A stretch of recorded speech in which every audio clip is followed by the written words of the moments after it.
The taiga is a land of long patience. It stretches endlessly in all directions, a forest without corners, a wilderness where trees form a horizon of their own. Pine, spruce, larch, and birch rise shoulder to shoulder, enduring winters so heavy that silence itself grows thick. Here, in this northern world of ice and wood, people have lived with tools that were rarely sharp and rarely made of metal.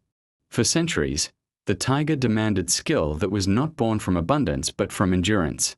Where other places celebrated the forge, the anvil, and the ringing hammer, Siberian life often had to find its shape in wood, stone, and bone. A shelter in the taiga is never hurried. Logs are chosen not for their perfection but for their willingness. Birch bark is peeled with care, layer by layer, because it resists water better than cloth. Roofs are made by patience, stitched with fibers from roots, sealed with moss that remembers how to hold warmth.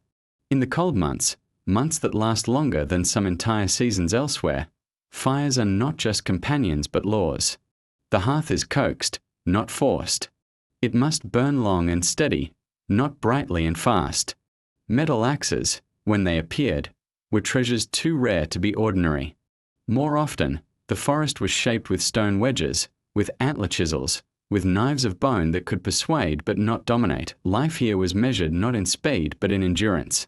A single log split for planks could take hours, sometimes days, when iron was scarce. Canoes carved from pine or larch trunks were not made in workshops of plenty but in quiet clearings where time itself was the true tool. The taiga required a different craft, one that listened first, worked slowly, and adapted always. People did not fight the forest. They asked it questions and accepted its pace as law.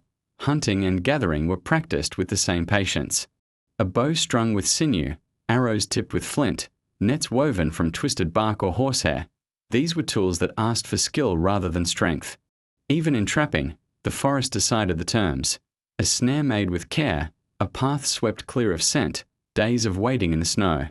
Fish traps of woven willow branches whispered in the currents, catching what the river offered, no more. The taiga taught restraint, for greed was punished not with morality but with hunger. Metal was rare because distances were vast. Iron did not lie waiting in every hillside. To reach the nearest mine could mean journeys longer than a season, across rivers that froze and thawed according to no clock but their own. Trade routes brought steel slowly, along sled trails or carried on reindeer backs, but for most families, for most days, it was woodcraft that endured. A knife might be sharpened until its life was dust. A single axe could be mended, wrapped, reinforced, carried by generations. The rest was patience, tools made of what was near, mended with what was at hand, trusted not because they were strong but because people were, and so the taiga became not just a place, but a teacher of patience. A house was not only a shelter, but an agreement with wind, snow, and wolves. A tool was not only a blade, but a memory of hours spent shaping it from what little metal there was, or from the endless generosity of wood. Fire was not only warmth, but a companion who taught that endurance was a greater treasure than speed. In this quiet northern expanse, life itself became a kind of woodcraft, carved slowly, layer by layer, until survival was not just possible, but peaceful in its rhythm. So, tonight, as you listen, let us drift into the deep forests of Siberia. Let us follow the smoke of slow fires, the echo of axes that were more precious than gold, the hush of snow pressed into roofs and paths. Let us hear the patience of the taiga and understand how, with little metal and endless time, people shaped lives as enduring as the trees around them. In the taiga, a house begins as a conversation with trees. Not a demand, not a bargain struck in haste, but a long hello, repeated over seasons until the forest agrees. The logs that will become walls are chosen in a light that feels like the quiet end of a sentence, larch that holds itself straight, pine that bleeds resin with a useful honesty, birch that offers its skin the way a river offers reflections. Metal is scarce here. The gleam of a steel axe is a rare punctuation mark in a grammar written mostly with wood, bone, and stone. So the work advances by courtesy. Wedges of hardwood persuade rather than split. Antler chisels nibble where iron would bite. A stone adds, warmed beneath a coat and held in mittens stiff with frost. Knocks out a rhythm that makes breath visible in the air. Each exhale a pale pledge to finish what the day has started. Felling is slower than stories tell it. A scarf notch is cut with a patient saw that has been mended 3 times and will be mended again. The tree leans the way an elder leans to listen, and when it settles, snow lifts in a soft sigh and floats back down like approval. Limbs are trimmed with a small blade that possesses more memory than sharpness. The burr along its edge is felt for with a thumb and honoured with a few careful strokes on a stone hollowed by years of circles. The trunk is skidded along a track of fir boughs, a hand sled creaking like a polite complaint, rawhide lashings singing their tight, quiet song. Children carry the light things, wedges, cordage, birch-bark rolls, and learn the route by the way their boots remember roots hidden under snow to tee the clearing. The logs are introduced to one another. Each has its future place, but that future is discovered rather than declared. Notches are peeked into existence, paired faces courting until they agree to sit without argument. Moss is gathered from the windward side of old stumps, shaken free of ice with a dignity that treats even packing material as a living thing. Between the logs, the moss becomes the house's hush, soft green sentences tucked into seams so that wind must become a whisper to pass through. Birch bark waits in clean sheets, peeled in summer and stacked flat beneath a weight of stones. Now, in cold, it is a dry miracle, springy against a knee, waterproof in the way good promises are. Strips of it will flash briefly, pale as winter sun, before they darken with smoke and time and the pleased oils of hands. The roof is an argument with snow that ends in friendship. Rafters rise in a remembered angle, not steep enough to boast, not shallow enough to sag. Crosspoles are lashed with rawhide that shrinks and tightens in the cold. A self-cinching not taught by reindeer herders and kept by carpenters who learned from river travellers who learned from no one and everyone. Over the frame, bark lays like scales, overlapping forward so meltwater finds the ground without lingering to eavesdrop on sleep. A ridge is capped with a long thought of wood, a straight sapling that has waited all summer to be exactly this useful. The first snow to land there will stay or slide according to the precision of fingers numbed and rewarmed, until the work moves like prayer. Heat is made with the same careful grammar. Fire starts small, always small, taught to behave by handfuls of twig and the curled shavings that fall from a plane working across late daylight. There is resin in a tin by the hearth, warmed until it forgets stubbornness, painted along seams of a window frame where a square of horn will later be set to let in a pearl of day. A pitch pot sits on a flat stone by the door, so that boots can be touched with a brush when leather begins to dream of becoming water. Smoke spins itself into a rope and climbs a vent lined with bark. It carries with it the sweet, bitter news of spruce and pine and the earlier lives of every tool inside. The floor begins as a rumor and ends as a promise. Boards are split from a straight log by wedges set like piano keys. The tone of each blow is read by the person who holds the mallet, duller, then higher, then right. The boards are trued by eye more than by rule, edges kissed to closeness, gaps filled not with pride but with moss that will dry to a springy hush. A low sleeping platform rises along the warmest wall, its legs pegged with dowels cut from the heartwood of birch. The pegs are driven by a wooden mallet that has outlived 2 handles and will outlive this one too. Overhead, a pole takes its place to carry parkas and fishskin coats, their frost steaming into the breath of the room. The sounds of making turn into the house's first lullaby. A draw knife whispers against a spruce spar, breath answers, snow scuffs under boots, the adze offers its patient metronome. When the sun goes indigo and the line of trees grows black enough to look like writing, the work halts in a neat sentence, tools gathered on a board, edge protected, handles leaned where they will not learn to warp. Tea of boiled needles fills the air with the idea of citrus and the promise that lungs will forgive the cold.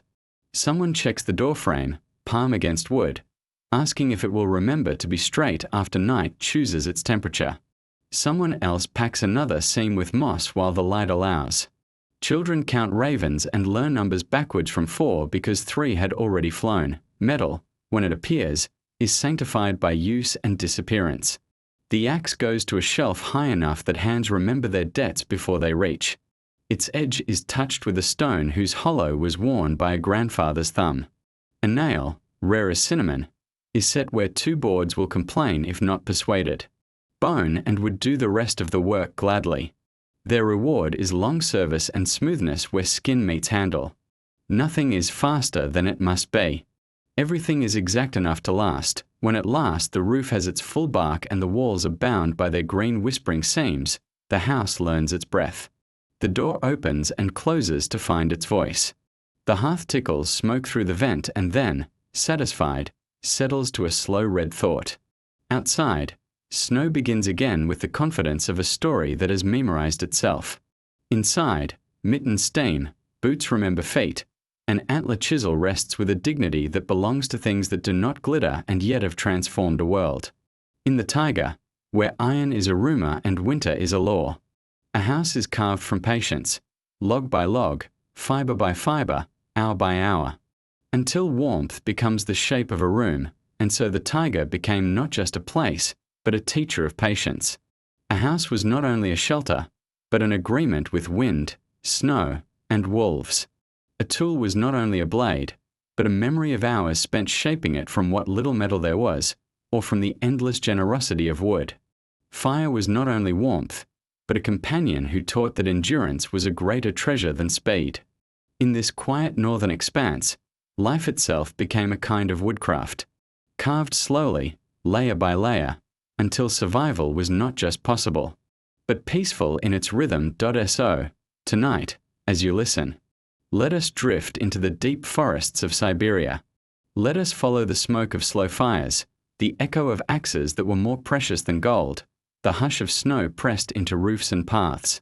Let us hear the patience of the Taiga and understand how, with little metal and endless time, people shaped lives as enduring as the trees around them. Winter in the Taiga does not forgive showy fires.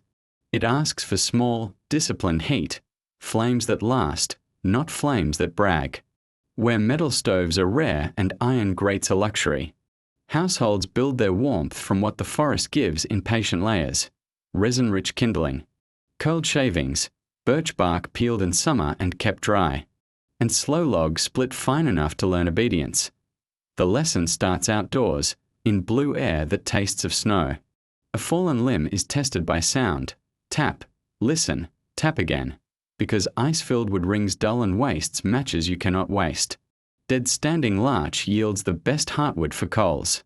Spruce knots hold pockets of amber that catch with a grateful hiss.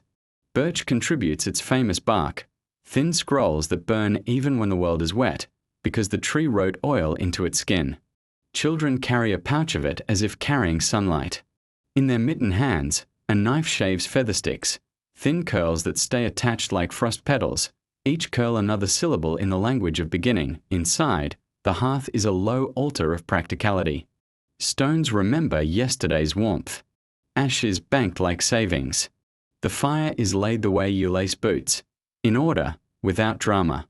First the featherstick teepee, then matchhead twigs, dry, snap to the length of a palm, then pencil sticks, then kindling that has already forgotten the forest's damp.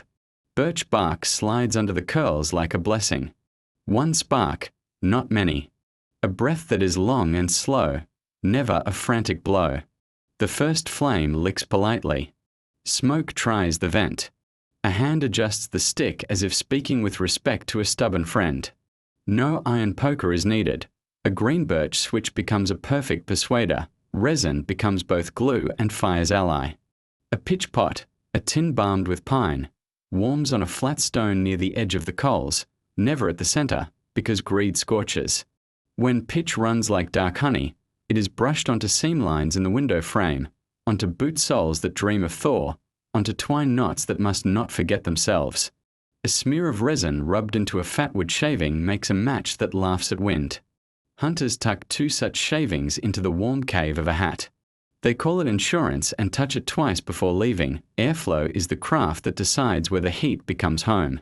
A vent lined with birch bark climbs like a pale spine. The seam is checked with the back of a hand for cold eddies. The door gap learns manners from a stuffed braid of moss. On loud north nights the hearth is kept low and long, trained to think in embers. A single heavy log, split and rejoined with a sliver space between halves, becomes a Norwegian candle by another name, glowing like a patient animal until morning. Smoke is kept just visible, enough to carry away damp, not enough to argue with eyes. Roof ribs tan to a warm brown that no brush could paint. Cooking follows fire's tempo, not the other way around. Stone-propped griddles warm slowly and stay true. Fishskin kettles, stitched by bone needle and proofed with gum, simmer on a tripod of peeled saplings. Tea made from spruce or pine needles remembers citrus and forgiveness. The kettle lid rattles with a sound that becomes winter's favorite punctuation. Stews learn to thicken at the edges while the center barely trembles. Nothing boils hard in a place where fuel is expensive and smells are better when they arrive politely. Clothes and tools visit the fire by schedule. Boots stand open at a thoughtful distance, stuffed with dry grass so steam has a path. Wet mittens are pegged to a line that sags over the warmest air. The line is twisted bast fiber and hums softly as if the house had a throat. Knots are unlearned and relearned in this warm corridor. Lashing hitches for sleds, timber lashing for rafters, snare knots that remember their job even with numb fingers. Each knot is a small technology that costs no iron and never rusts. Night makes fire a clock. Embers are banked beneath ash, a grey blanket that keeps red asleep but breathing. By feel alone, a stick is laid like a bridge between coals so the house will wake itself before dawn. A coal carrier, clay lined with ash, waits near the door. If a neighbour's hearth dies, hospitality walks there in the dark and loans mourning. Children are promoted to firewatch by inches. The first time they wake to feed a shy flame. The house hears their careful steps and forgives the extra smoke, and when storms kneel on the roof and the world becomes only snow and sound, a good fire turns smaller still. Three-finger flames. Pine gum and breath. A pot that sweats and then settles. Birch bark soft as paper answers the match. Heat gathers at ankle height and climbs. The house remembers its promise. In a land where iron is a rumor and -40 is a sentence, small, steady fire is the paragraph that keeps every other line readable, and so the Taiga became not just a place, but a teacher of patience. A house was not only a shelter, but an agreement with wind, snow, and wolves. A tool was not only a blade, but a memory of hours spent shaping it from what little metal there was, or from the endless generosity of wood.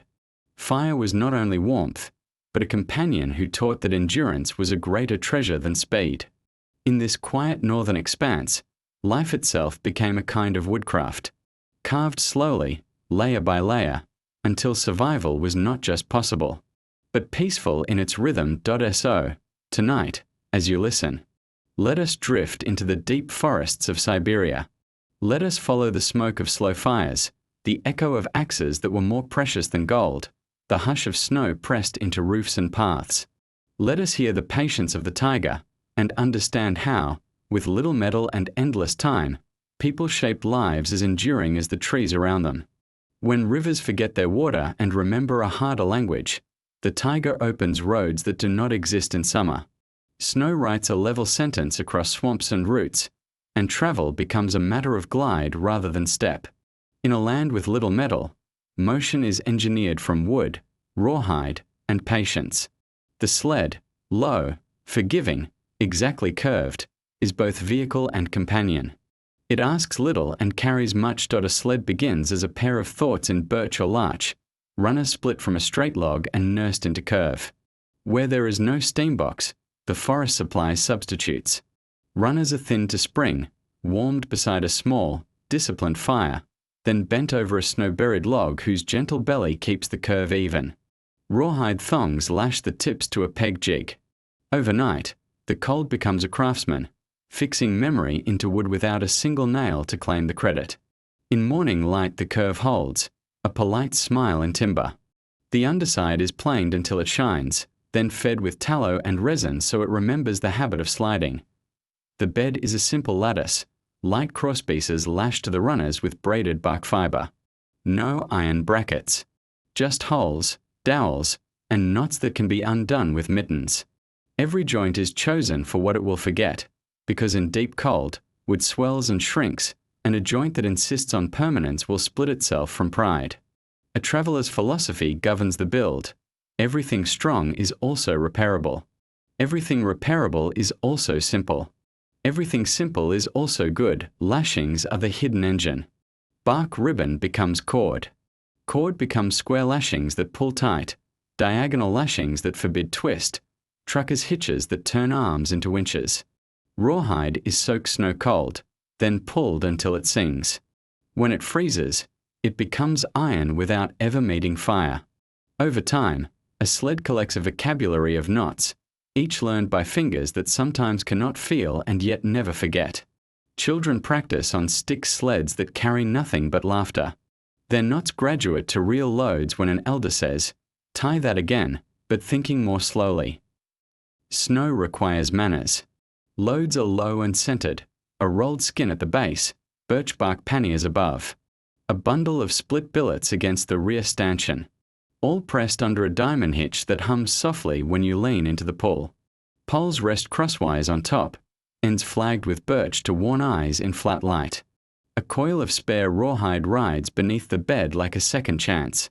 The pulling line is broad and kind to ribs. It forks at the chest so breath can remain honest. When reindeer or dogs take the traces, the same logic holds. Soft where living meets the load, trail reading in a white world is a craft with no metal in it. You learn to see the blue of thin ice, the wind's handwriting across drifts, the way a stand of larch throws a lee worth stealing. A hummocked river remembers its summer stones. The sled nods over them if the driver listens. Uphills are walked with short steps, sled held by a rear rope that bites the hand through mittens. Better a pain now than a runaway that writes a long mistake. Downhills become low songs, knees bent, weight back, line looped around a post to make a wooden brake, the runners hissing a careful consent. Night travel is possible because wood learns to speak light. A pine splint torch lives in every pack, shaved thin, resin-rich, lit once and used twice because the ember hides like a fox in the grain. More often, the world provides its own lamp. The moon on snow is a sheet of quiet fire. In that glow, the sled's shadow leads, showing the fault lines before your feet ever do. Where forest closes tight, you trust sound instead. Trees creak in temperatures, each grown a number. Each number a warning about how far to stand from a limb that wants to fall. Repair belongs to the trail as much as to the house. A runner grazes a hidden rock. No complaint, only diagnosis. You flip the sled, scrape a fresh bevel with a bone-handled knife, rub in a fat of tallow and pitch, and the glide returns like a forgiven quarrel. A lashing loosens. 2 extra turns and a square knot laid atop the diagonal makes a temporary treaty that lasts to camp. If a crosspiece breaks, a green willow is shaved and sprung into place, ends fox-wedged without a single metal tooth. In the Taiga, every kilometre teaches a small engineering class, and graduation is arriving before the day exhausts its light. Sleds change the shape of errands. Firewood becomes cords of gratitude stacked where drift sweeps clean. Traps are checked as a rhythm instead of a march. The carcass of a winter fish, caught through a black circle that smokes at the rim, rides home without bruising. Gifts move easily between neighbours. A pail of rendered fat, a cured skin, a bundle of dry spruce bills, a story about wolves told at the correct distance. Markets upriver shrink when the river itself lies down and hardens. The sled remaps the world into reachable, and always there is the sound, not the clamour of iron on stone, but a whisper of runners, a soft cloth of rawhide creak, the occasional bead splash of brittle snow under a quick correction. Breath counts the minutes. The forest approves. It prefers travellers who slide rather than stamp, who read its surface, who fix quietly what they bend. When at last the shelter enters view, smoke thin against star cold, the sled eases beside the door, tilts, settles, and waits like a dog that knows it will be called upon again before dawn. And so the Taiga became not just a place, but a teacher of patience. A house was not only a shelter, but an agreement with wind, snow, and wolves. A tool was not only a blade, but a memory of hours spent shaping it from what little metal there was, or from the endless generosity of wood. Fire was not only warmth, but a companion who taught that endurance was a greater treasure than speed.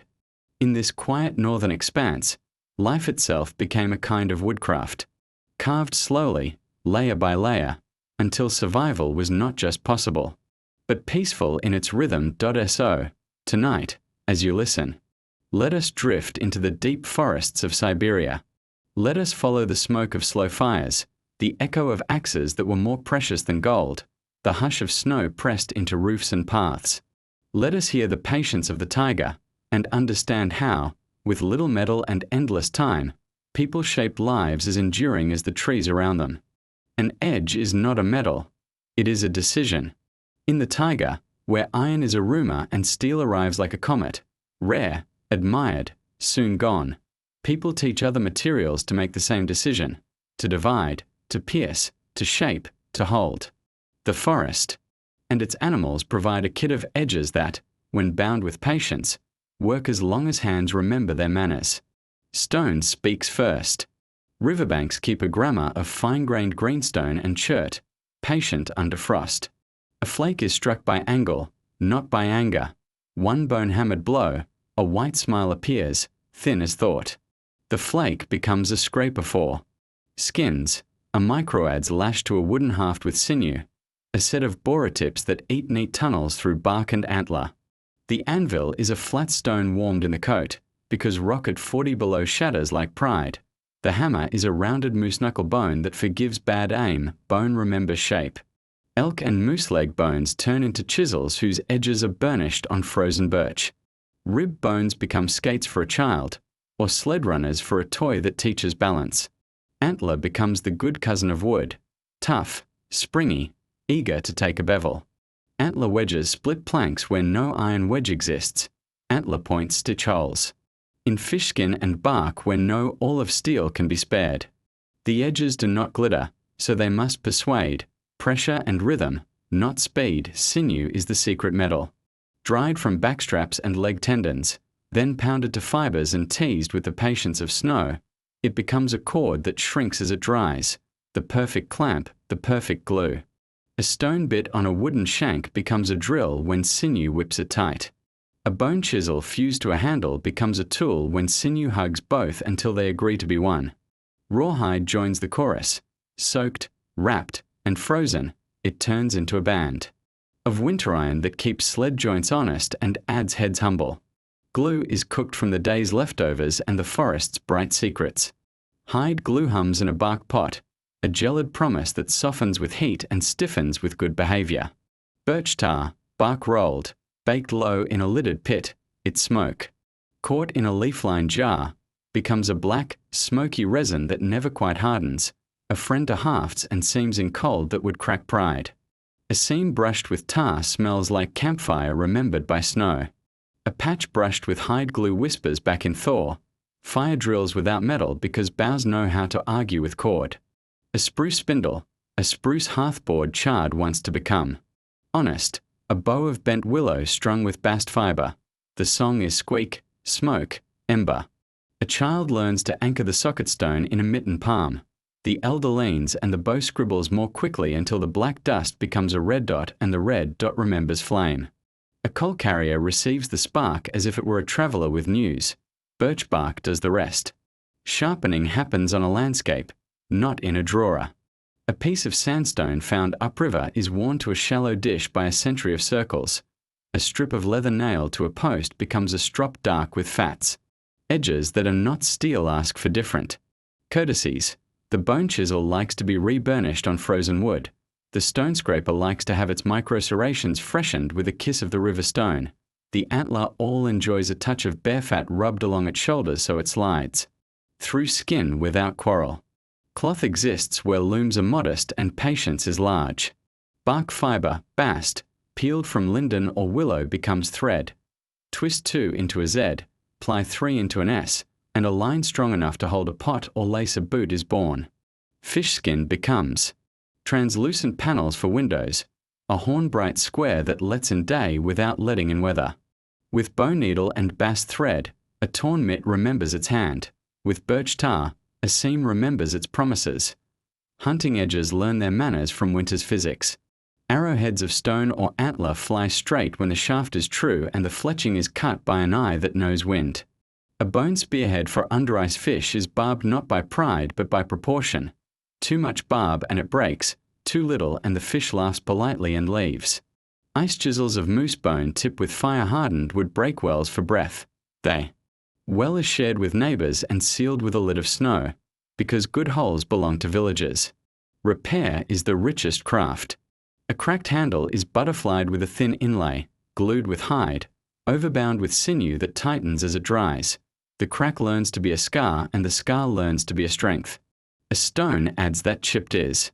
Given a new bite and a shorter job, tools retire downward through a family of tasks, fine to rough, rough to scraping, scraping to teaching, until they become stories you can hold. Nothing is thrown away where distance measures everything, even meals acknowledge edges. Fish scale scrapers cut from birch bark clean a catch over a hole in the ice, scales ticking like grey snow into black water. A bone spoon lifts fat from stew and greases boot seams. A strip of frozen meat is shaved thin with a stone knife and thawed on the tongue as if the tongue were a gentle half. The house keeps its edges sharp because mouths, too, have work to do in a winter that forgives only exactness tea night. Tools hang where warmth is kind but not coddling. Sinew lashings hum tighter. Tar cools to a quiet black. The antler all rests with the dignity of things that cannot rust and therefore cannot fail in the same way.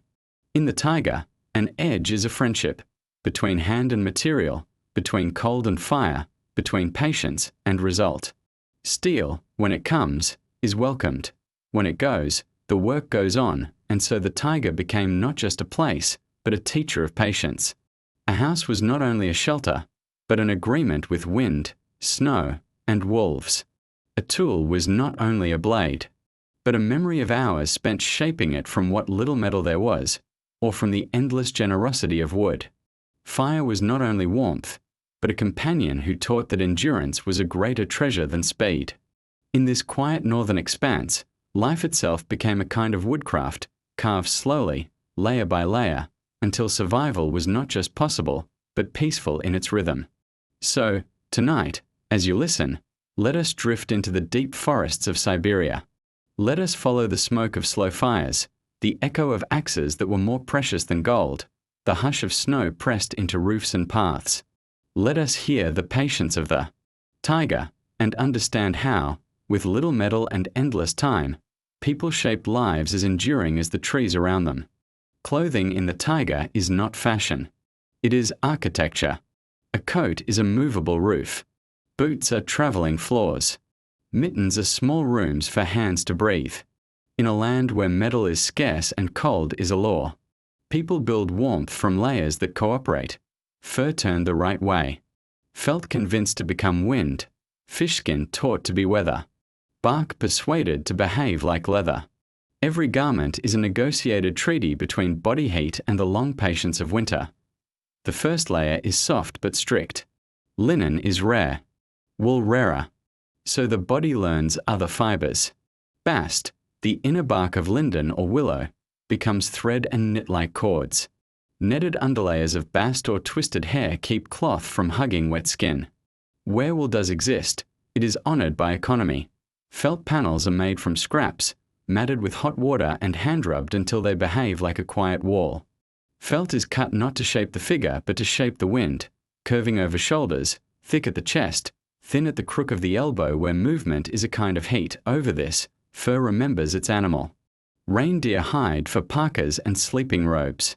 Wolf or fox along the edges where frost tries to bite. Hair for liners that love the wrist and neck. The rule is simple. Fur to the wind when moving, fur to the skin when sleeping. Hairs that once read weather now read breath, catching frost and keeping it an arm's length from lungs. Seams are lapped and overstitched with bast or sinew so snow has no invitation. Where a metal needle is precious, a bone needle slides just as well. Its eye polished by a century of thread. Boots are the ground translated for feet. In deepest cold, felt boots, thick as 2 fingers, nest inside leather or fishskin overshoes that refuse meltwater. In forests where felt is too dear, a miracle appears. Fishskin boots, salmon or pike, oiled and smoked. Tissue thin but weatherwise, their scales sanded to quiet. Their seams cross-stitched until water forgets its plan. For summer and shoulder seasons, birch-bark sandals, laptai, are woven from spring bark, the strips cut in long, patient breaths, edges smoothed with the back of a knife. They are tied with bast to a wrapping of cloth that becomes the true insulation. Bark is the shield, cloth the hearth, mittens are the house's opinion about hands. Thumbed mitts of fur, fur inwards, are cased in wind mitts of fishskin or bark. A small liner of felt can be pulled and dried near the hearth while the outer remains loyal. Strings keep them from wandering. A neck strap of soft hide means a child will not feed the forest's appetite by accident. The seam along the thumb is offset forward where the blood runs warmer. The cuff is a foxtail of felt that catches snow like a guard. Stitching is the slow music of survival. The running stitch joins. The overcast denies fray. The herringbone lies flat under pressure. The whipstitch climbs edges that refuse to sit. Every seam remembers a hand. Thread is twisted bast, tendon sinew, or, on holiday, imported flax saved for repairs that must not fail. Knots are buried in tar-rub sockets so snow cannot find them. The final stroke is smoke. A finished coat is hung above gentle coals and taught to be waterproof by a language the fire knows, the tannins and tars that turn stitches into lines of weatherproof ink. Hoods are devices, not decorations. A deep throat protects the chest. A visor of fur stands out stiff with frost, catching the sparkle before it kisses eyelashes. In high wind, a face string pulls the hood's rim into a circle just large enough for the day. When work grows hot, the hood is thrown back and the steam of breath becomes a scarf that nobody had to carry. Ear flaps are not cute. They are negotiations with hearing and heat. They lift when the forest talks. They fall when the wind does. Rain is rare in the deep cold, but thaw is treacherous. For slush honest days, bark capes, multiple thin layers of birch, oiled and stitched, shed wet like a roof, each strip lapping the next. In summer, netted mosquito hoods woven from bast turn insects into a background noise the mind can ignore. The same netting, doubled, becomes a storage sling for drying mitts or a fish drain at camp, a garment that works even after it is taken off. Repairs are part of wearing, not an afterthought. A boot sole that thinks about leaking is convinced by a triangle patch glued with hide glue and birch tar, then cross-stitched like a letter X that means stay. A torn cuff receives an applique of felt, prettier by accident, stronger by design. A coat hook is a small loop of bark cord that lives where fingers expect metal. When it breaks, a new loop is braided in the time it takes tea to speak. Clothing is a ledger of repairs. Each mark a line item paid on time. Scent and smoke are the hidden sciences. Juniper steam carries through cloth, combing out damp. Smoke sweating a garment keeps beasts polite and insects uninterested. Fish skin that was once glare bright becomes amber matte under smoke, quieter in the eye, kinder in the hand.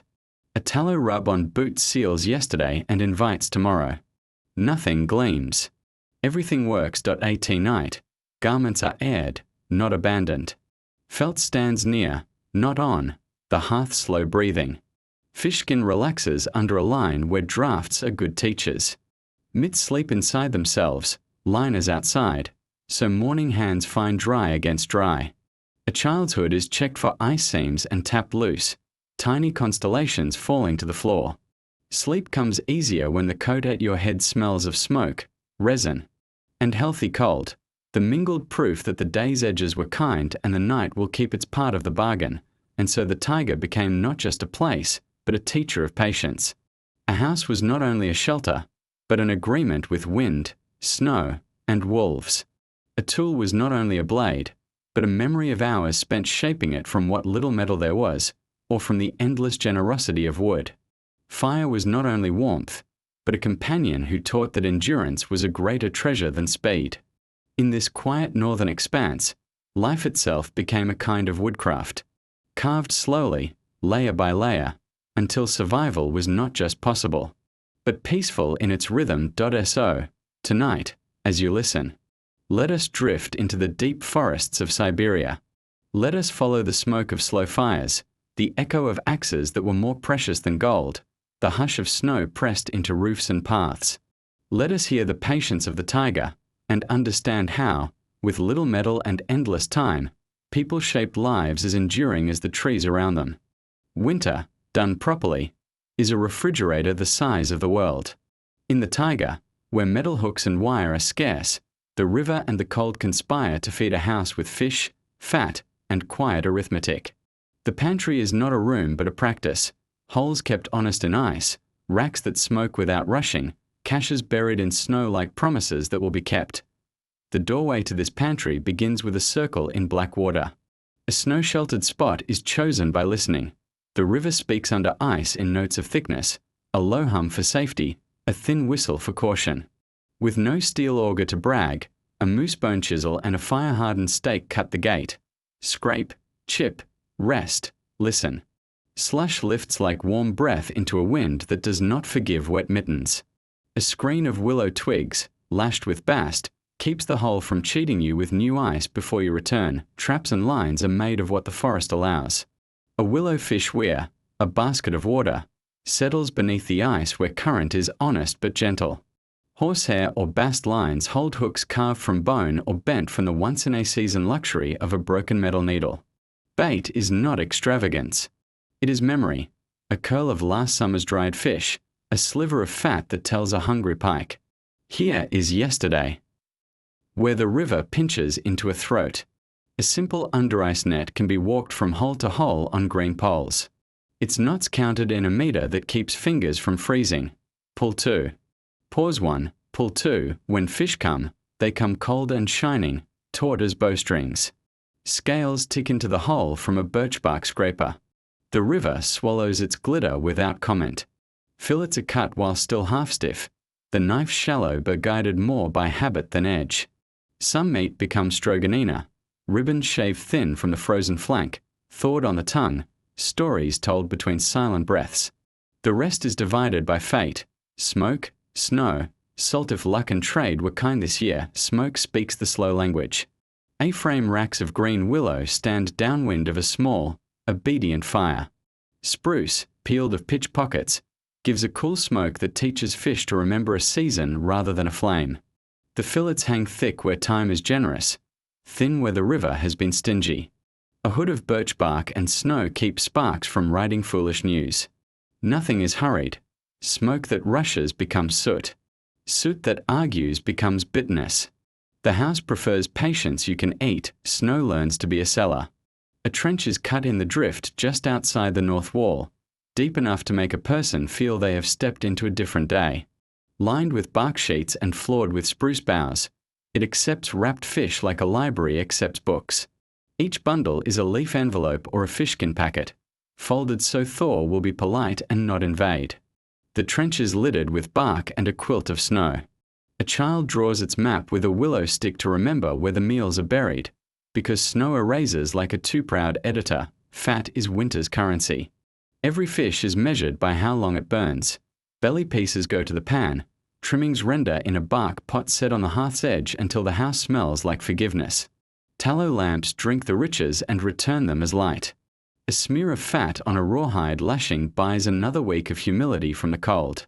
A spoonful swallowed on the way out the door writes warmth down the throat like a good sentence. Rations are counted in quiet arithmetic. 2 hands of dried fish for the sled day, 1 for a day of roof work, a little extra for mornings where frost draws maps on the inside of the horn window. The ledger is kept aloud. Enough for 3 storms, someone says, and the house nods. If a neighbor's hole has gone unkind, food walks. The short path between shelters was built for these exchanges. Debts take the shape of future help, which weighs nothing now and everything later. Waste is not a word this pantry knows. Bones go back to the pot and then to the sled dog or to the hill of soil under there, somewhere in spring. Heads boil into broth that remembers riverbed words. Skins become lamp wicks and boot seams. Scales polish a spoon or a child's curiosity. Even the water from thawing is poured where the sled tracks harden. It will freeze into a kindness to tomorrow's pull. Ice itself needs care. Holes are covered with a square of bark and a drift of snow to keep the river from building a roof where you have built a door. The walking sticks that stake the path are checked by glove and by intuition. If their shadows change, the river has changed its mind. Nobody walks alone when the note underfoot sharpens. The rope between waists looks like caution but feels like friendship tied in a line. When the pantry is working, days shrink in effort and grow in ease. A piece of smoked fish turns noon into agreement. A kettle receives bones without suspicion. The trench gives back a packet that tastes like cold discipline and green wood. The lamp burns steady on river fat, painting the fishskin window amber. In a place with little metal and many distances, this is abundance, not mountains of food, but food multiplied by method, the arithmetic of enough written in smoke, ice, and snow. In the Taiga, if the spruce is a choir and the larch is a clock, the birch is a republic, many offices, one tree. It roofs the house and lines the vent. It becomes baskets, shoes, cups, sheaths, windows, lampshades, even a kind of paper that survives pockets of snow and memory. Where metal is rationed and distance is a ruler too long to carry, birch pays the bills in thin sheets of waterproof patience. The year with birch begins in quiet spring, while the ground still remembers frost. Sap rises like a rumour made sweet. A plugged twig, cut tidy and angled, drips into a bark cup folded at the knee. One mouthful is spring's signature, cold, shy, barely sweet, like sunlight thinking of committing to the day. Only a little is taken. The tree is not a barrel. The hole is plugged with a whittled peg, brushed with tar where kindness knows how to look like medicine. The rest of the sap belongs to leaves that will soon become answers to all kinds of human questions. Bark is harvested in summer, when trunks breathe easy and hands are soft. Not from living faces whole, never that, not if you want neighbours and a future, but from fallen trees and from careful windows cut in spirals that the tree can forgive. A straight knife rides the grain. The sheet springs free with a thickened sigh. It is rolled, tied, and laid flat under weight to remember that flatness. Later, by the hearth, a board becomes a folding table for miracles, a cup with corner stitches that never leak, a lidded jar whose seams run like fishbone, a small tea caddy for needles and bark and good talk. Birch bark drafts itself into any form the hand can persuade without forcing. The roof speaks bark as a first language. Each shingle of birch laps the next in the direction of rain, edges scored and creased so they lie like obedient scales. Smoke tans them to honey. Snow explains their job every hour for half a year. Vents lined with bark move breath through the room without letting weather climb back down. In a world of little iron, a hinge can be cord and bark, and it will open and close longer than any iron that forgets oil. Tar is the black alphabet that writes durability into wood. In a pit or a lidded pot tucked in embers, bark sweats itself into pitch, sticky, smoky, forgiving. Its seals seam against seam in boots, jars, and windows. It persuades a fishskin kettle to hold water it should have let go. It turns a sled lashing into a promise. In deep cold it never truly hardens. Perfect. A joint that needs to move will move. A seam that must not leak will remember. Birch is also light, in more ways than the eye. A thin gore of bark becomes a lampshade with punch stars. An ember in a lamp fed by fish fat makes a night sky indoors. Window squares, fishskin framed with birch strips, their edges pinched by split pegs. The square blurs wind into amber, day into a drinkable glow that even tired eyes accept as morning. The house grows gentler where bark is near it.in travel. The Birch Republic issues passports. Laptai, bark sandals, are woven in a rhythm that can be done while telling a winter story back to front. Their thongs are bast. Their soles are diagonals that refuse to argue with mud or thaw. A birch-bark pannier rides a sled like a well-behaved dog. A folded case keeps bone needles from running away. A map, just a sheet with burned-in lines of river and ridge, folds into a pocket that always remembers where camp is if you read it with your feet as much as your eyes. Even boats answer to birch where rivers are civil. A bark canoe is a summer thought. Ribs of split spruce, seams sewn with spruce root, outside sealed with tar and good words. It is not a ship. It is a messenger, for crossing a lake to a berry shore, for sneaking the quiet current that remembers beaver, for returning home with a basket of cloudberries and news. On land it rides the shoulder like a shawl. On water it behaves as if it grew there. Kitchens hoard the small bark inventions. Trays that won't mind steam. Scoops that stay friendly with salt. Berry tubs that won't take stain personally. A sheet becomes a funnel for flour. A cuff becomes a collar for a pot that wanted to boil over and now doesn't. Birch bark is not fragile. It simply prefers honest heat and honest cold to the sulks of in-between. Repairs admire bark. A cracked gourd is given an outer skin of bark stitched with bast and painted with tar. Better than new, because the hands who made it are visible in the fix. A door edge that learned to chew mittens is faced with bark and told to behave. A snow sledge stanchion that split is splintered with bark and bound with rawhide. The splint itself creaks like a friendly warning when the joint wants checking. Children memorize birch by taste and scratch. The white skin writes on itself. A burned stick burns letters. A dull knife draws and teaches at once. A violated rule is clear. Never ring bark the living. The forest forgives some clumsiness and no malice. The child who once cut too deep becomes the adult who folds cups with their eyes closed and knows how many times a seam should be overstitched so spring melt cannot find its mouth to iron the cold months. The republic turns inward but not silent. Bark sings softly when the roof tightens. Tar smells like yesterday agreeing with tomorrow. A cup edge warms at the lip and lets the tea tell its pine story.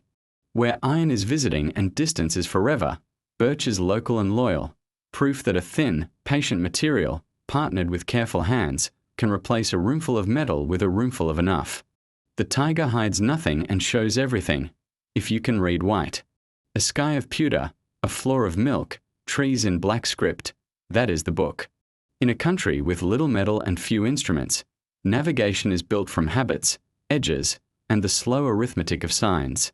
The map is memorized in steps. The compass is a crown of larch that leans to storms it has known. Morning chooses direction by sound before sight. Spruce speaks in low vowels when wind comes from the north. Birch clinks like glass when the cold is brutal and dry. A distant river under ice hums to the east as if bees were wintering there. Breath drifts and then shears. The cut tells you where the open bog will widen. Shadows are honest only at the shoulders of the day. At noon, white eats shadow, and you follow texture instead. The hammered look of wind-packed snow, the satin of drift lee, the velvet of fresh fall. Feet learn these fabrics as hands learn tools. Landmarks are modest and therefore multiplied. A snag with its top bitten off by lightning. A wolf trail that rides the windward edge of a lake like handwriting. A stump as tall as a chest with a birch scar that looks like a closed eye.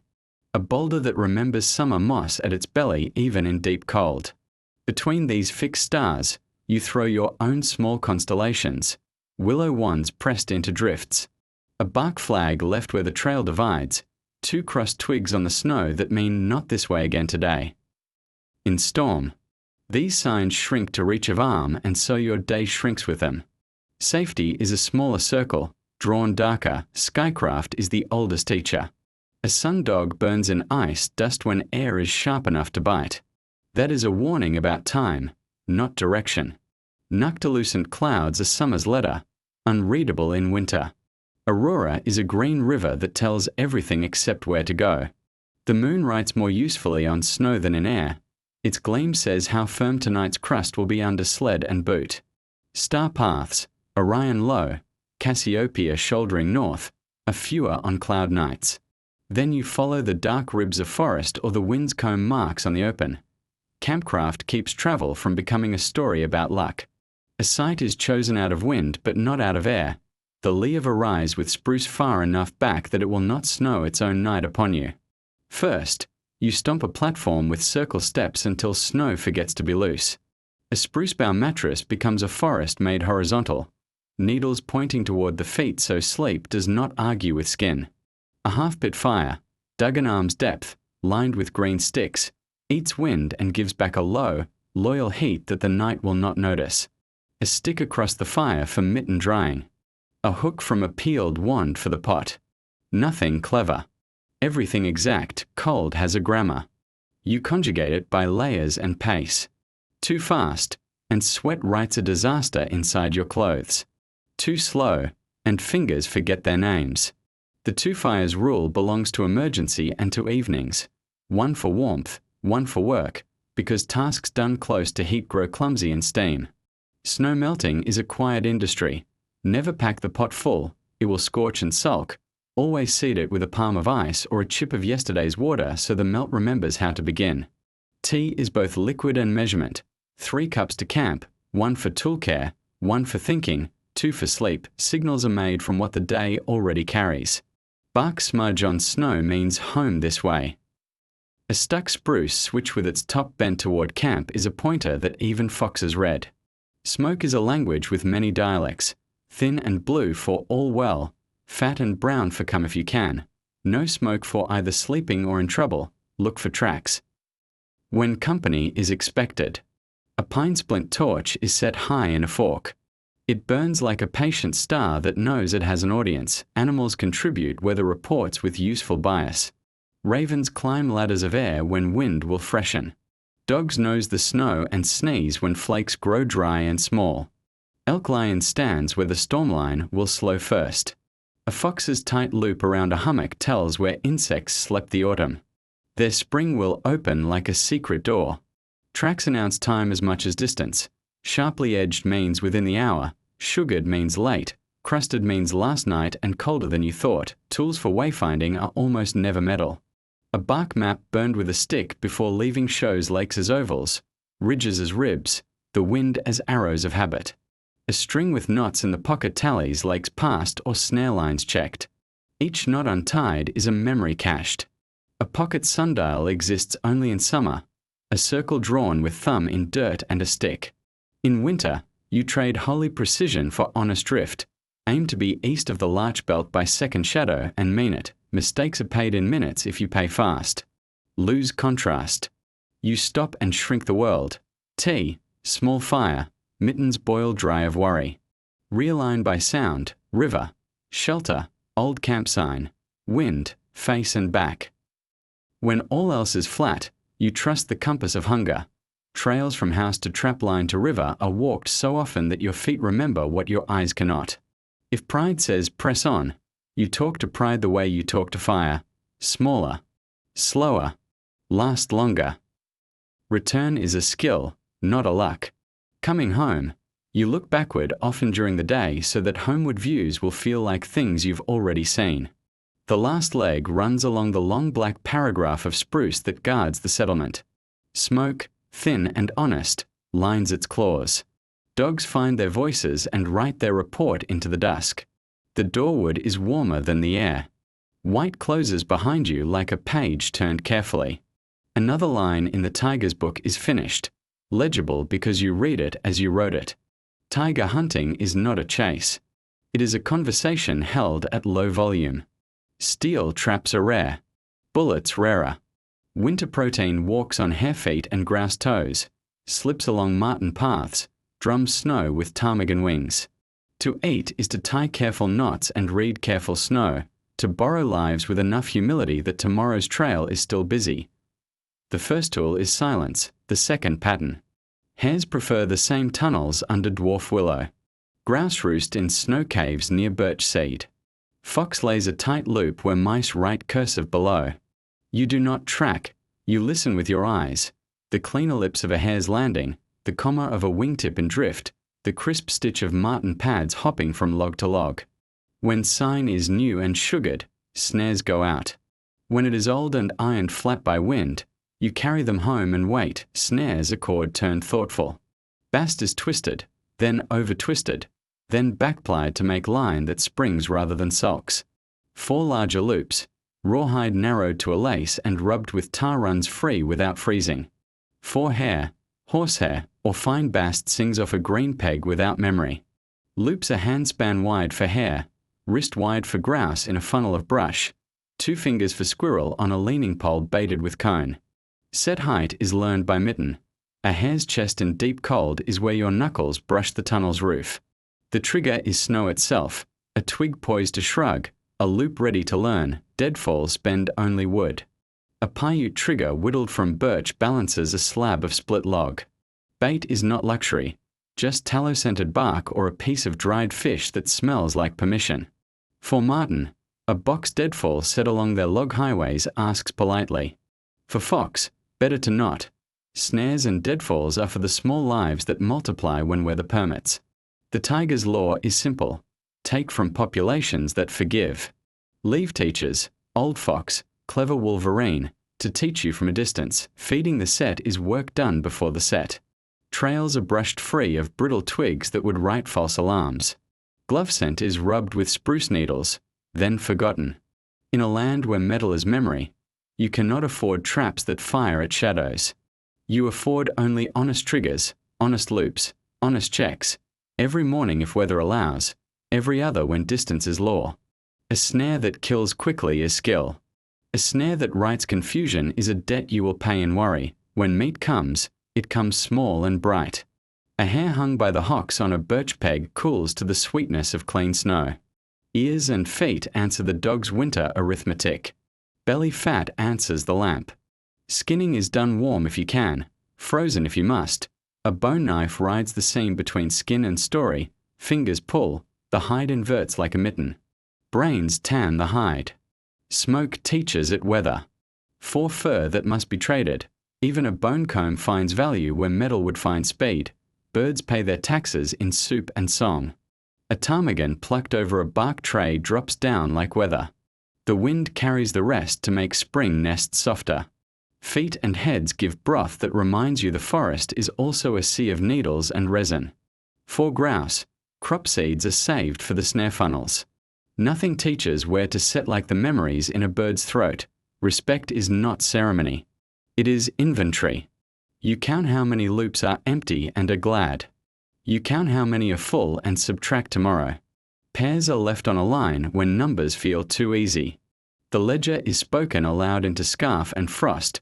3 hairs in 7, 1 for the neighbor. Children learn that mercy keeps trails busy, and busy trails keep children. Bait is made of days, not stores. A Fadentar candle hung inside a trap writes perfume that survives storm. Bone mash simmered long becomes winter peanut butter. A cone scorched to release seed draws squirrels from doubt. For marten and sable where law and custom allow, bait is fish and patience. For your conscience, bait is limits you can defend when spring looks back through the snow. Sled lines draw the route. Loop, check, lift, reset. Where you sweat, you stop, because sweat is a trap you set for yourself. A small tea of needle and bark pays for time. Dog breath makes fog that curls and writes the margin notes of joy beside work. The sun hands off to blue just as the last snare is set. You turn for home along your outgoing shadow of spruce. Back at the house, meat divides itself like grammar. Stew pieces into the pot that never truly empties. Thin strips to the smoke where spruce tells them slow stories. Bones to the broth, then to the sled dog, then to the place where the garden will remember them under 6 months of later. Hides drum tight on a frame near the fishkin window. A child rubbing brains into the grain with a face of scientific seriousness. Every part earns a verb. Render, tan, sow, feed, trade, teach dirty night. The line sleeps in a coil near the door, loops nested like moons. Fingers count them without seeing and know who is still out. 2 hair loops, 1 grass funnel, for squirrel poles near the low ridge. Sleep comes with the arithmetic of enough, not plenty. Snares set in modest number, checks made on time, thanks paid in work rather than words. The forest does not hear speeches. It hears footsteps that keep the treaty. Winter loosens like a knot at the back of the neck. The river clears its throat under the ice for days, then in a single afternoon remembers its other name, water. Breakup is not a moment but a procession. Groans, cracks, flows turning, edges darkening, the first black lanes widening as if drawn with a brush. In a country with little metal, spring is the season when wood reclaims its voice. Sleds retire to rafters. Poles come down. Boats are spoken into being. There are 2 boats when steel is shy, the dugout and the bark canoe. The dugout is a winter promise kept in spring. A straight larch or pine, chosen back when the sun had a blue ring, has been sleeping under snow with its bark on. Now it's rolled to a cradle of poles, blocked so the work can go true. Fire softens what iron would cut. Coals are spread down the center line, swept and scraped, spread again. Wood drinking heat, smoke telling resin to move. A bone or stone adds does the shaping in patient bites. Chips gather like curled fish along the keel. Hollowing is a dialogue with weight. Too thin and the river will eat. Too thick and the river will laugh. A gauge stick, just a peg with a right-angled arm, walks the inside, tapping truth into the walls. Where the adze cannot be delicate, a burn and scrape returns, char turned to sweetness with a shell or bark scraper. The bow is taught to climb waves by lifting its nose. The stern is cut with a little stubbornness so the boat remembers straight lines. Every evening the hull is greased with fat and soot, a waterproofing that also teaches the eye where grain agrees and where it sulks. The bark canoe answers to summer's quickness. Birch that was peeled in tidy sheets last year, flattened under stones, is paired with ribs of split spruce. Spruce root is dug from the thawed bank, bark slipped, fibers split with teeth and thumbnail.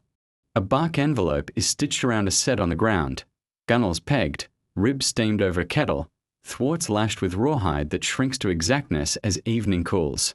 Seams are rubbed with birch tar, warm enough to flow, never hot enough to forget. In a place with little iron, this is speed, a week of good work. And water has a new sentence. Paddles are shaved from straight-grained birch or tamarack, blades thin where water wants kindness, grips fat where hands want to breathe. Metal files are rare. A sandstone wears the last bumps away. A leather strop finds the polish that slips water without arrogance. For poling in low water, peeled larch poles are tipped in fire-hardened knots, not iron. They click on stones with a note that carries across bends like an old friend's whistle. Break-up changes errands into journeys. Fish weirs that slept under ice are inspected by canoe. The river writes new paths where last year wrote none. Traps are lifted, dried, reamed of silt. A bark pannier travels to the high bank where the first nettles and ramson speak. It returns green and promising. A trade visit becomes possible. Fat for salt, hides for needles, a spool of wire that will become a dozen hooks, a file that a village will remember by name. The boat is a ledger, the river accountant and witness. Woodcraft keeps boats honest after launch. A leak learns manners from a sliver patch, a cross-grained butterfly pegged and tarred. A bruise on a dugout's flank is scalded with fire and spoon, steam, press, cool, good as a healed rib. A canoe's tension is checked by thumb along each sewing. Roots that whisper slack are wetted and retied. Nothing is allowed to become a crisis. Small repairs made daily a thrift in a place where a basket of nails is a fairy tale. Travel lightens the house without making it smaller. Food walks onto water, smoked fish wrapped in bark, a pot slung low, a pouch of soot fat for seams, a coal kept in punk for emergency fire. Children are promoted to the front thwart to read the colour of water, tea-brown shallow, ink-deep pools, the silver where a feeder stream frets. They learn to point with their chins, to hush for a beaver lodge, to wave low for ducks, to laugh and then become quiet when the first pike swirls under new leaves. The river teaches the boat's courtesy. Drift behind flows, never beside. Let a log pass like a guest. Your bow nods but does not touch. In narrow rafts of old ice, pole, don't paddle. What the pole tells your hands is what the keel already knows. When wind stacks water against a reach, quarter across, let the bow feel 2 stories at once and choose the one with less pride. Landing is an art that spends no iron. A rope of bast and root, a dead man peg, a cleat carved into a stump. The boat rests with its mouth down or belly up according to weather's next sentence. Markets appear where banks widen. Summer has not arrived, but spring trades early. Repair tin for pitch, fish for flour, a small mirror for a story. A file is tested on a bone knife and will go home wrapped in bark like a newborn. A needle is admired for a full minute before vanishing into a birch sheath. A roll of snare wire becomes a fortune measured in suppers. No one counts coins. They count users and neighbours. Evenings anchor with a rope to a root and a story to a cup. Boats are sponged with moss. Seams are touched where they like to forget. Paddles lean where dawn can find them. The dugout traps a small pond of night in its hollow. The canoe becomes a white shape of sleep against the bank. Frogs wake. Loons write a line across the water that the house upriver will recognize as music. Spring has, at last, kept its promise. The road is wet again, and Wood knows how to travel. In the Taiga, a neighbour is not measured in metres but in minutes of weather. Between shelters lie corridors of spruce and larch where the wind remembers names. Visits happen when the sky permits and the ledger of chores pauses long enough to let footsteps ride a line across snow or moss. There are no doorbells. There are smokes and tracks. A thin, blue thread above a ridge says fire and tea. A braid of sled runner scratches in the morning crust says somebody came and will likely come again. Hospitality is heat first, talk after. A guest arrives with their own cup and a bundle that could be food or repairs or news tied in cloth. The host lifts a kettle without asking and opens a jar that tastes like last season. Cloudberry, lingen, spruce dip syrup the color of patient gold. Meat is a matter-of-fact generosity. A strip of smoked fish, a cube of fat that turns tea into memory, a ladle of stew that has been telling the same forgiving story for 3 days. Nobody apologizes for simplicity. In a place where iron is a rumor and road is a mood, warmth is the only correct luxury. Trade in such spaces is shy and exact. Not coins, but verbs exchange hands. Sharpen, mend, carry, teach. A skein of bast cord goes out and returns next week as repaired sled lashings. A bone needle leaves and comes home riding in a birch-bark sheath it did not know it needed. A file, rare and bright, visits for an afternoon, meeting knives like a travelling doctor, and is escorted back as carefully as a lamp in wind. When metal does trade, it is named and remembered: the Erbit needle, the Kansk file, the Tomsk kettle, each object with a route the children can recite. News travels with the same low fire. A wolf pair has denned near the long bog and should be given respectful detours. A trader upriver brought wire thin as hair, enough to make hooks for 3 villages if pride is left at the door. Ice broke early at the far elbow. Beware the black lanes that read as depth and sometimes are merely honesty. A child in the next clearing tied their first diamond hitch without being told twice. Applause is quiet, but it arrives. Gifts are packed as weather, small, dense, useful. A roll of birch bark cut fine for fire starting. A plug of birch tar wrapped in moss. A pouch of sinew fibers ready to twist. A palm's worth of tallow and soot for seam salve. The finest gifts are time-shaped. A day promised for roof work when the bark is right. An extra dog for a hard pull. A pair of gloves that fit someone else's hands because hands in winter are public property. Paths between houses are libraries of intention. In winter, the sled writes straight sentences the wind edits with its comb. In summer, feet find ribs of old ground, dry as bread, arcing between wet places. Waymarks are modest. A peeled wand in a stump, a triad of stones near a drift's usual corner, a bark tag hung high where snow under ski level becomes memory. Children inherit these maps by walking them beside adults who speak the names softly. Raven Shoulder, Birch Gate, Quiet Bend. The names are accurate because they are kind. Disagreements winter better than people do. So they are kept small and brief. A trap set too near a line is moved with an apology breaded in fat. A shared fishing hole is checked on alternate mornings by unspoken habit. And on freeze-miss days both households go because no meal is worth a person missing. When debt grows noisy, stew turns it quiet. If stew fails, work does not.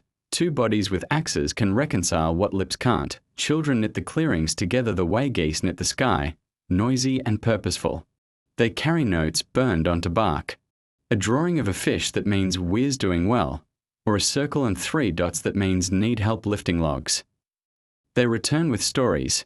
The neighbour's fishkin window that glowed blue at noon.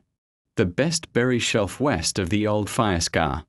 A joke about a fox that mistook a mitt for a rabbit and learned manners.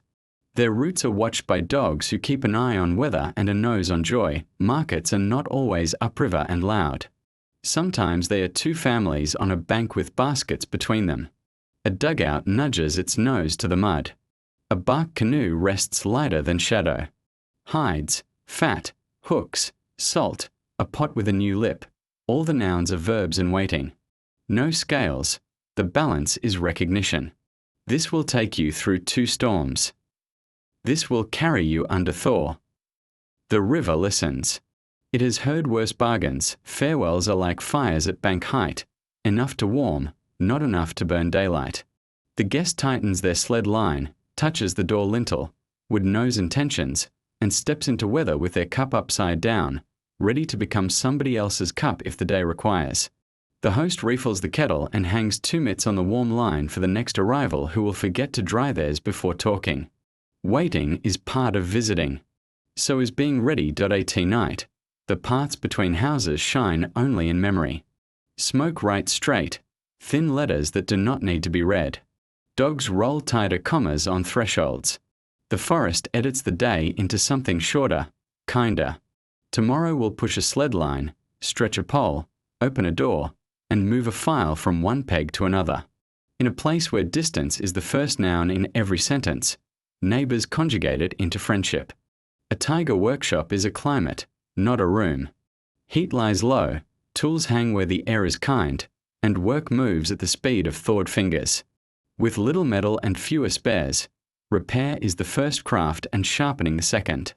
Everything else, building, hunting, traveling, depends on these quiet verbs being ready before daylight makes requests. Edges are fed, not forced. A sandstone the size of a hand, hollowed by ancestor circles, lives on a folded bark pad. A leather strop dark with fat weights on a wall peg. Steel, when there is any, is touched as if it were borrowed time. Light passes, patient angles, no bragging sparks. Stone and bone edges get other courtesies. The bone chisel is burnished on a frozen birch board until it shines like ice. The stone scraper's micro-serrations are renewed with 3 licks of river rock and a wipe of bear fat to keep temperate. Tools leave sharper than they arrived, none of them humiliated by haste. Handles age into their owners. A paddle grip gone slick is roughened with a handful of clean snow and sand, then fed a breath of tallow and soot. A mallet haft with a shy crack is butterflied, a thin birch inlay over hide glue, bound with sinew that shrinks into honesty as it dries. A draw-knife thong of rawhide is relaced through a drilled pair of new holes when the old ones confess. Nothing is thrown away where distance is the tax on foolishness. Everything earns a second job before it becomes a story. Bindings do the thinking that iron bolts would have done. Sinew is teased, twisted, warmed in breath, then wrapped with an over-under rhythm that remembers where strain will travel. Rawhide is soaked in snow water, pulled until it sings, then crossed and wedged so joints grow quiet as night falls. Bast cord, rubbed with birch tar, becomes a weatherproof thread for seams, sled lashings, even lamp frames. In deep cold, these fibers tighten themselves, the workshop gently improving while the house sleeps. Glue must be cooked from patience. A small bark cup trembles on a flat stone near the hearth, hide glue steeping at warmth that never boils. Next to it, a plug of birch tar softens like a black sunrise. Together they fix what winter tests. Window frames that learn to talk, spoon cracks that dreamed of rivers, a dugout bruise that needs a splint and a vow. A child stirs with a peeled twig and learns the difference between sticky and ready. Inventory is sung, not listed. Hooks. Enough to be sensible. Needles. 1 bone, 1 steel, both with new tempers. Cord. Growing. Pitch. Smiling. This chant keeps the workshop from turning into a museum of good intentions. If something is scarce, a file, a nail, a bit of wire, it is hung where eyes will pass it hourly. So jobs root themselves around its absence or bring deserving work to its small miracle. Repairs wait in a promise corner. Never a shame corner. A cracked fishskin bucket pinned to a round seems to be retard. A sled crosspiece with fresh fox wedges laid beside it. A bark pannier rim whose stitching paused at 2 in the afternoon and will resume at 2 in the morning if weather tells the house to travel. Nothing waits long enough to grow a personality. Work is finished before it can become opinionated. Sharpening is a cold weather prayer. Breath fogs the stone. Steel warms the glove. The burr walks from one side to the other like a polite visitor who never forgets to say goodbye. When the edge is right, the sound changes, from scratch to silk, and hands stop because ears have learned to lead. Stone tools get a different music, a soft tap to shed a flake, a rub that whispers, a last grease of fat so the bite is smooth, not loud, wood keeps a hospital for wood. A split rafter is scarfed with a sister piece, seam pinned by shaved pegs and sealed with tar. A paddle whose tip found rock becomes a shorter paddle with a new opinion about shallow water. A cracked ladle is turned into a grain scoop. An old scoop becomes a glue stirrer. The stirrer becomes kindling that lights the fire that heats the glue that saves a rafter. The circle is plain and elegant. Light is part of the toolkit. A fish fat lamp under a gourd shade throws a shop ellipse on the floor. Within it, small work becomes large enough to solve. The shade's pinholes make constellations on the rafters, so children will stand still and watch while sinew is taught to lie flat. In wind, a pine splint torch fixed in a wall fork shows edges without drying them to brittleness. End of day is an exam the workshop gives itself.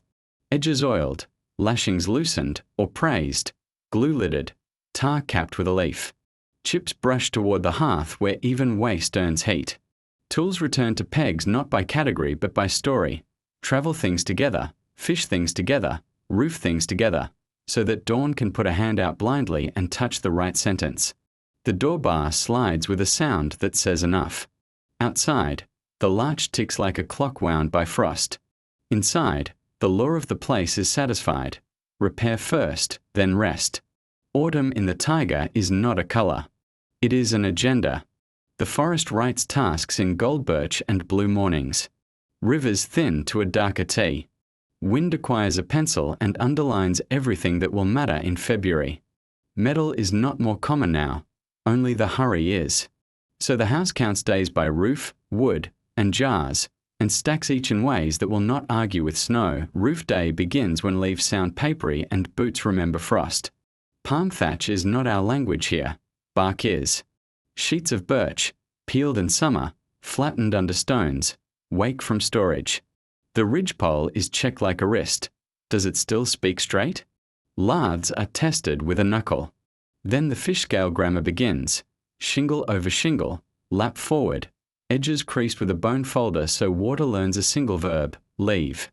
Rawhide ties are wedded thin, threaded through bark, and knotted on the lee side so knots winter in peace. Where last year's wind bragged and peeled a strip, tar writes an apology and a new seam. The roof lowers its voice, hollow no more, when you knock it. That's the sound a house makes when it remembers how to keep promises. Firewood is autumn's architecture. Choice is a lecture the forest gives and the sled repeats. Dead standing larch for coals, birch for quick manners, spruce for smoke that cures but doesn't scold. Axes, if they're steel, are brief and exact. If not, the wedge family does the work. Hardwood starter, antler persuader, a bone maul that won't shatter in deep cold. Logs are halved, quartered, eighths, each face taught to drink sun and give it back to January. The stack is a wall with windows, cross ends for strength, gaps for wind, a birch-bark hat against rain. Children read the winter in its width. 2 beds high for an ordinary cold, 3 if the dogs have grown thicker coats than usual. A single round of resinous knots near the bottom is a matchbook for blizzards. Between roof and wood, the small repairs queue. Sled runners are tallowed and put to sleep on pegs that won't teach them curve. Lap tie, bark sandals, get new heels. Fishskin boots receive a thin smoke coat to remember water's intentions. Window lashings are turned a thumb tighter. The moss braid around the door learns a new thickness. Bass lines are coiled under shelves where mice will find baskets more interesting than cord. Inside, the rafters hear the soft tap of pegs seated deeper with a mallet that has outlived 2 handles and remains courteous gardens, where soil remembers generosity, finish their quiet sentences. Roots are lifted and wrapped in leaf. The beds are tucked with spruce boughs that turn snow into a blanket instead of a knife. A ladder with half-moon steps goes up a birch to the cache, and jars of late berries, fat in oil. Mushrooms crisp as paper are placed in their winter grammar, heaviest low. Gifts high, temptation behind a squeaky lid. The pantry talks aloud. First storm shelf. After solstice shelf. New baby shelf. The house is not superstitious. It is organized. Tools undergo the autumn catechism. Where do you live? What breaks you? Who needs you if you sleep? Who can do your job if you don't wake? Edges are finished to silk sound on stone. Bone chisels are reburnished. Rawhide gets its winter drink of tallow. Sinew is teased, twisted, labeled by intended trouble: roof, sled, traps, boots. The file is thanked aloud because gratitude keeps small metal from wandering, and wandering is how winter wins arguments, smoke changes register.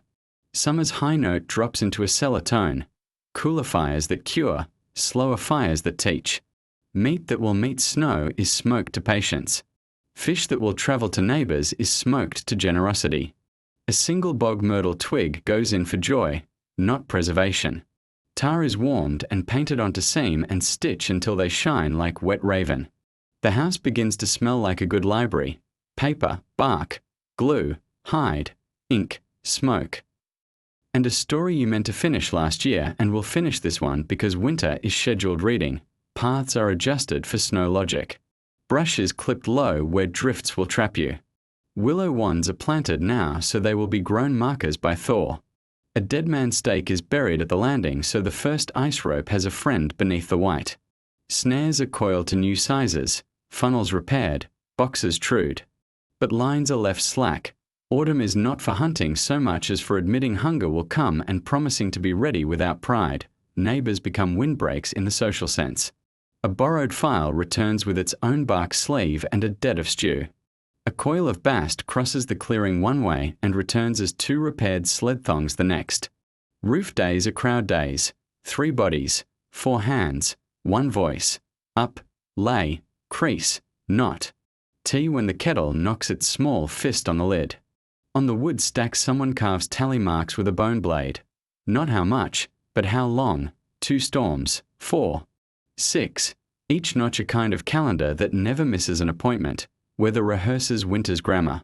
First skim on the bucket, first brittle weed that snaps like glass, first raven complain heard twice because the air carries better. You answer with the rehearsals you know: a Colin punk in the pouch, a pine splint tucked above the door, a rope laid where boots will want it in blind morning. Night tests the new bark line on the roof. It sounds like a drum tuned to patience to tea the end of an autumn day. The house feels newer and older at once. Older in the way that repaired things look correct, newer in the way that prepared things relax the brow. Tea of last needles says citrus without the word. Dogs circle only once before approving the stack shadow. The lamp is smaller tonight because the list is shorter. On the sill, a flake of the first real frost dries to nothing under breath. Time is now stacked in wood and bark and jars. Winter may arrive whenever it remembers. The house has already remembered for it. Winter gives 2 kinds of distance: the kind you can see and the kind you can cross. In the Taiga, the second is won by skis and snowshoes, wood bent to memory, fiber trained to hold, fur taught to behave like slope. Where metal is scarce, travel becomes a craft of grain direction, pitch, lashings. And patience. A ski begins as a straight-grained plank sawn from birch or larch, never rushed. Always oriented so the rings will forgive bending. Thickness is a conversation with weight, the middle stout as a wrist, the tips thin to spring. Without a steam box, bending is done by fire and snow. Heat the tip over a small obedient flame, sweat the wood, then pull it across a snow-buried log whose roundness teaches curve. Rawhide thongs hold the tip to a jig. Night cold does the rest. Winter is the strongest clamp. The base must learn glide. A scraper of bone and a sandstone true the surface. Then pine pitch, soot, and a breath of tallow are warmed and rubbed until the ski drinks a dark, slow wax. 4 dry cold and powder. A whisper of soot and fat is enough. 4 sticky thaw, more tallow and fewer promises. Some hunters keep a strip of fur under the midfoot, reindeer hair pointing back, so the ski grips uphill and slides downhill. A pelt-made ratchet that costs no iron and pays in lungs. Bindings are a knot that fits a boot. No buckles, only bast cord and rawhide. A toe loop anchored through the plank. A heel strap that forgives swelling felt. A crosslash that can be retied with mitten hands when frost stiffens the day. 4 long hauls. A willow yoke spreads the pull across the boot and lets blood keep its manners. Every village has a favorite hitch. Every hitch is a story older than the last metal buckle that passed through. Snowshoes are for the places skis argue with. Brush flats, young forest, trap lines that zig and reconsider. Frames of split willow or birch are bent to ovals. teardrops, or swallowtails depending on snow and pride. The webbing is bast, rawhide, or root, woven with a toe hole and a loose diamond that sheds clotted snow. A good weave is not tight, it is even. The binding is gentler than a skee's, a soft cradle for the forefoot, a strap that refuses to bite, a release you can find in the dark. Travel is a grammar of surface. On wind-pressed flats, skis prefer long quiet strokes. In deep new snow, short steps that keep rhythm with breath. On spruce shadow crust, snowshoes tip and set. In willow, they lift and place to avoid the green fingers that like to catch. The cane or pole in your hand is a wooden altimeter. It reads drifts, holes, and the lies that ice tells when it looks too honest. Repairs travel with you. A rawhide lacing lives in a pocket near the heart to stay warm and obedient. A birch tar plug wrapped in moss can seal a split edge at a campfire's patience. If a tip snaps, a splint of green willow and 2 diagonal lashings will see you home. If a web breaks, the line of snare cord meant for rabbits keeps a person from learning humility the hard way.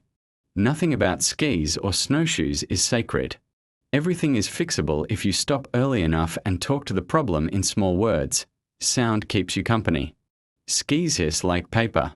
Snowshoes whisper like broom. Frost ticks and larch with the punctuality of a watch you do not need. Dogs write their commentary in fog and claw-prick rhythms. The forest approves of quiet travelers who spread their weight, read its patterns, and leave paths that Thor will forgive, errands enlarge when feet learn long steps. A trap line that was once a half day becomes out and back with light left over. A spruce sap harvest far off on the south slope turns reasonable. Visiting in storm becomes possible rather than brave, because skis, like good neighbors, share burdens with grace. The sled follows in a clean groove, less a load than an agreement between wood and white. At day's end, gear sleeps like animals. Skis mouth down on a rack so tips don't learn vanity. Bindings loosen so rawhide won't grow mean. Bases rubbed with a last thin meal of fat and soot. Snowshoes hang near warmth but not in it. The webbing prefers patience, not baking. In the morning, they will remember shape without complaint. Diana land where iron is a guest and winter is a host. Distance is carved from wood. Skis make snow into road. Snowshoes make powder into floor. The long footstep is a promise kept. Cross gently, return surely, widen the circle of what a day can hold. Metal arrives in the Taiga like weather you can hold. A file comes upriver wrapped in bark and a dozen promises. A needle sits on a palm like a star fallen into a hand. A knife blade, even a short, tired one, changes what a day can ask. Because metal is rare, it is treated not as a material but as a relationship. Corded, named, lent with ceremony, returned with thanks you can hear. The file is the king. There may be only one in walking distance, and it knows it. Knives visit it like patience. Bone alls ask for a kiss to feel useful. Even stone tools edge closer for a touch that resets their dignity. Filing is not appetite. It is angle and rhythm, draw, lift, never a back and forth that would tear teeth and shorten a rein. When the file travels, it travels with an escort and returns wearing a birch-bark sleeve so its bite stays clean, its memory unbruised. Needles are passports for cloth. One steel needle can be a villager's seamstress and doctor. Its eye is a small moon. Its point writes painless arguments through fur, felt, fish skin. Its sleeps point down in a split birch sheath wrapped in moss so frost won't give it brittle ideas. Beside it, bone needles take the everyday traffic and forgive clumsy hands. The steel emerges for boot soles, thick cuffs, the place where a leak becomes a sorrow if not addressed today. Hooks multiply metal into suppers. A short length of wire becomes 10 hooks and a dozen debts repaid. Wire is annealed by ember, bent around an antler tine, barb pecked with the tip of a nail that has seen 3 lifetimes. The shank gets a birch wrap so bast line won't slide. Each new hook is tested against a stick. Does it hold firm? Does it let go when asked by fingers? Will it argue against a fish without becoming proud? Hooks are stored in leaf slings inside a bark tin, because tangles are winter's least interesting tragedy. Sharpening a knife where replacements are stories demands polite edges. The stone is fed with melted snow. The blade meets it at a habit the hand memorized years ago. Not greedy, not shy. The burr walks from one side to the other, and when it stops walking, you stop working. A last stroke on a fat dark strop writes silk into the bevel. A knife that can separate wood curl from wood grain is not sharp. It is trustworthy.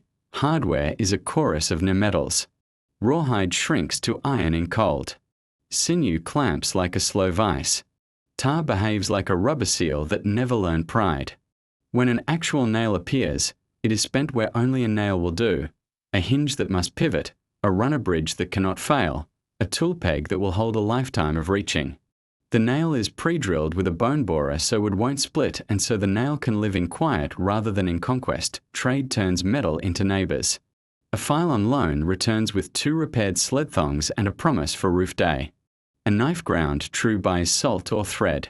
A small strip of tin becomes lamp collars that keep flame steady, becomes signal mirrors for a child's pocket, becomes patches that teach a pot to forgive dents with grace. Metal is never alone. It travels with users attached. Etiquette grows around gleam. Nobody drums a knife on a board. Nobody rakes a file sideways. Nobody leaves a needle naked on a bench where sleeves live. The file has a peg by the door so borrowers do not pretend forgetfulness. The knife has a shelf above child height so lessons will be timed correctly. When a guest's eyes fall on a piece of metal for a second time, the host offers the sight, not the object. Here it is. We will use it together.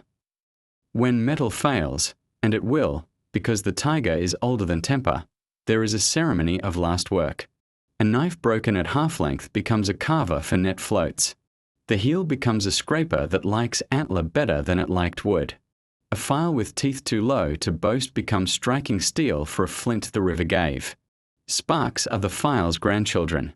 A bent nail becomes a hook for the lamp, then a peg for the map, then it disappears into a story about a winter when iron learned to be useful 3 more times. Children learn the metal catechism early.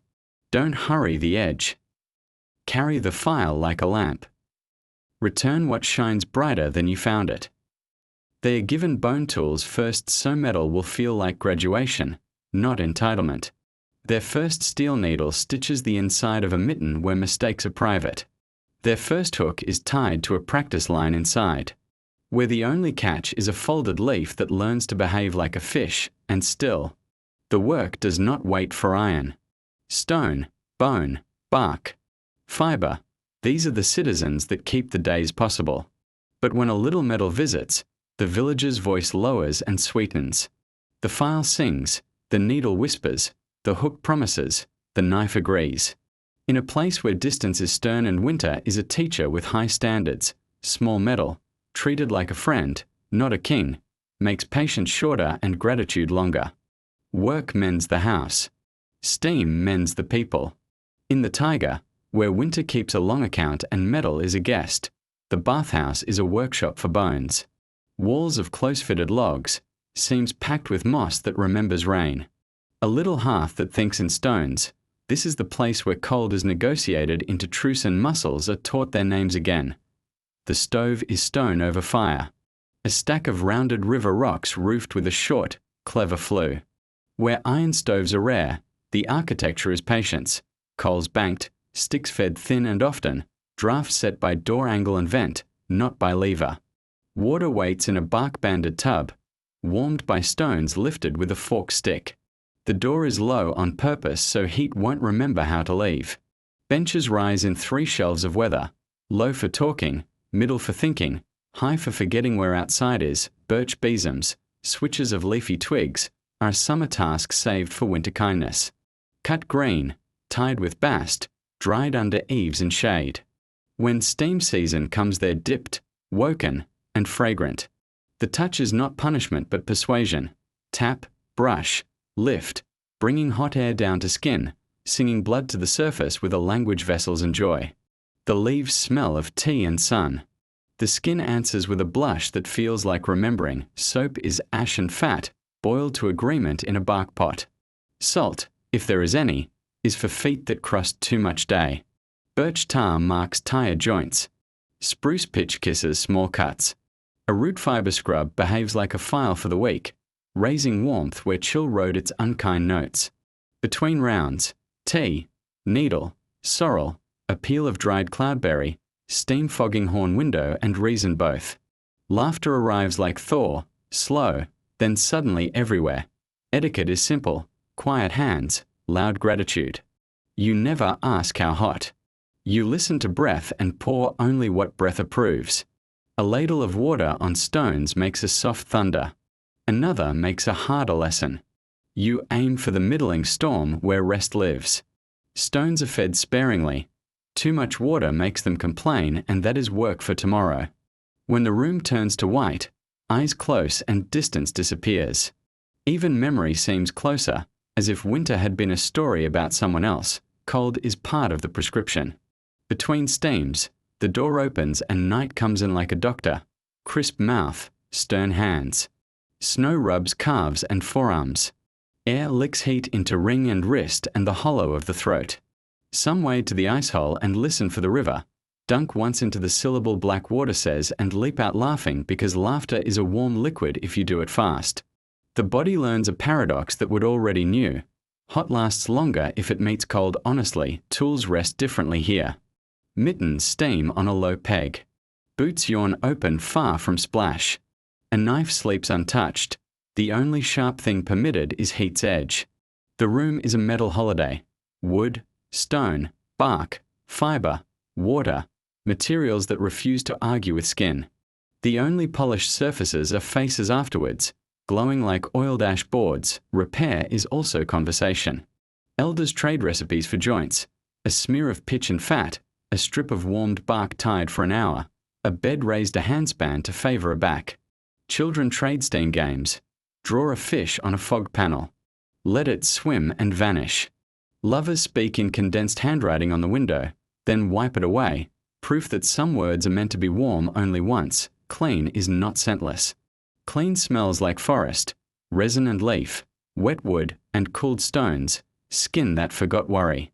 After the last ladle hisses and the stove is fed a sleeping stick, benches are rinsed, switches hung to dry, door latched with the humility of a room that has done more than enough. Outside, snow sifts bright dust under stars. Inside, steam remembers in rafters and will tell the tale back to morning as a sweet would smell. The bath ends with salt or fat or both, a pinch on tongue. A spoon on porridge, a smear on boot soles for tomorrow's trail. Hair crackles warm in the cold air, hats go on, hands find mittens that now fit like opinions you agree with, and boots receive feet that forgive distances again. Back at the house, sleep arrives without bargaining. The Taiga approves this method. Repair the roof, repair the sled, repair the self, in that order when storms pronounce it so, in any order when peace permits. Winter builds a road no empire could afford. River ice planed by wind, edged by spruce, straight as an idea. On certain blue mornings the Taiga becomes a slow caravan. Sleds leave doorways with fish in bark tins, fat wrapped in leaf, bundles of dried mushrooms, bass cord and rawhide thongs, and a few bright miracles of metal a family can spare for trade. Dogs find their work like a remembered song. Children ride the crosspiece and measure distance in ravens. The market is not a place but a thickening, tracks crossing, smoke rising, goods set out on bark mats or sled beds turned into tables. There is no shouting. Frost keeps voices small and honest. A coil of snare wire is weighed by eye against cured skins. A needle earns a half jar of cloudberries and a promise of roof help when bark season returns. Files travel with ceremony. They move through a circle of hands, touching knives, then come home wrapped in gratitude and a birch sleeve that smells of smoke. Food is the language everyone speaks fluently. Fish in oil stands like stored dusk on a shelf of ice. Fat cakes wrapped in leaf are small suns for a month from now. Greens in brine wake noses before they wake tongues. Someone opens a jar too early and is forgiven because winter forgives what feeds.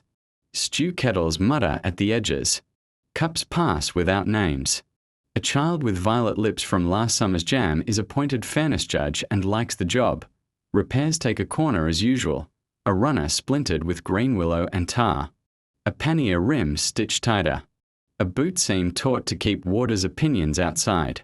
Birch tar warms in a tin by an obedient fire. Sinew is teased and wrapped down. Someone lends the good needle for the hard part and is paid in future, not coin, roof day, sled day, smoke day. The law of enough holds. Nobody leaves richer than they can pull home. Nobody leaves poorer than they came. News moves like steam, visible, then invisible, then everywhere. A wolf pack is denning to the west. Give them room and respect. River ice went soft for a day under the high bend. A willow wand now marks the narrow truth. A trader is due with salt and thread when the moon thins. Someone's dugout, sleeping under snow, will want checking if wind turns wrong. Each piece of news buys attention rather than fear. A few bright things always appear. Tin strips cut into lamp collars and mirror squares for games. Blue beads that look like sky captured in ice. A single axe head everyone admires like a star seen in daylight. Nobody owns the market. The market owns the right amount of wonder. Children trade their best jokes. Elders trade instructions that used to be jokes and aren't anymore. Leaving is as gentle as arrival. Loads are low and modest. Bindings checked in a rhythm the hands know without looking. The day's white road narrows into sled lines home. Dogs spell contentment in fog. People carry long silences that feel full. At a knoll of bare rock someone sets down a small, unnecessary gift, a bark cup of berries, a twist of fat, to keep the road lucky. The river, under ice, hears and pays in quiet miles. Back in the house, goods find obvious places. Hooks to the tin, fat to the cool shelf, wire to the peg near the door where plans can see it. Debts are penciled in voice. Roof day promised. File returns Thursday. Stew for the neighbor whose runners we stitched. Tea lifts from the kettle like applause that forgot to be loud. Outside, the white road keeps its straight face. Inside, winter feels shorter by exactly the distance between two shelters. Order in the Taiga is not neatness. It is time you don't lose when the weather is spending yours for you. A house with little metal and long distances keeps itself with pegs, shelves, hooks, loops, corners that mean things, and a memory spoken aloud each evening while embers think. Everything has a place because everything has a moment, and moments can't be searched for when frost is writing its strict lessons on the window. Shelves are arranged by urgency, not beauty. The low, easy reach holds salt, fat, matches, birch-bark fire start, tea, the nouns that turn trouble into chores. Above that live repair tins, birch tar in a leaf cap, hide glue that wakes with warmth, a twist of sinew fibers and a coil of rawhide. High shelves keep gifts and spares, a jar for neighbors, a roll of bast cord, the file's bark sleeve when the king is out visiting. The underspace is a shadow pantry, drying lines, fish on cool smoke days.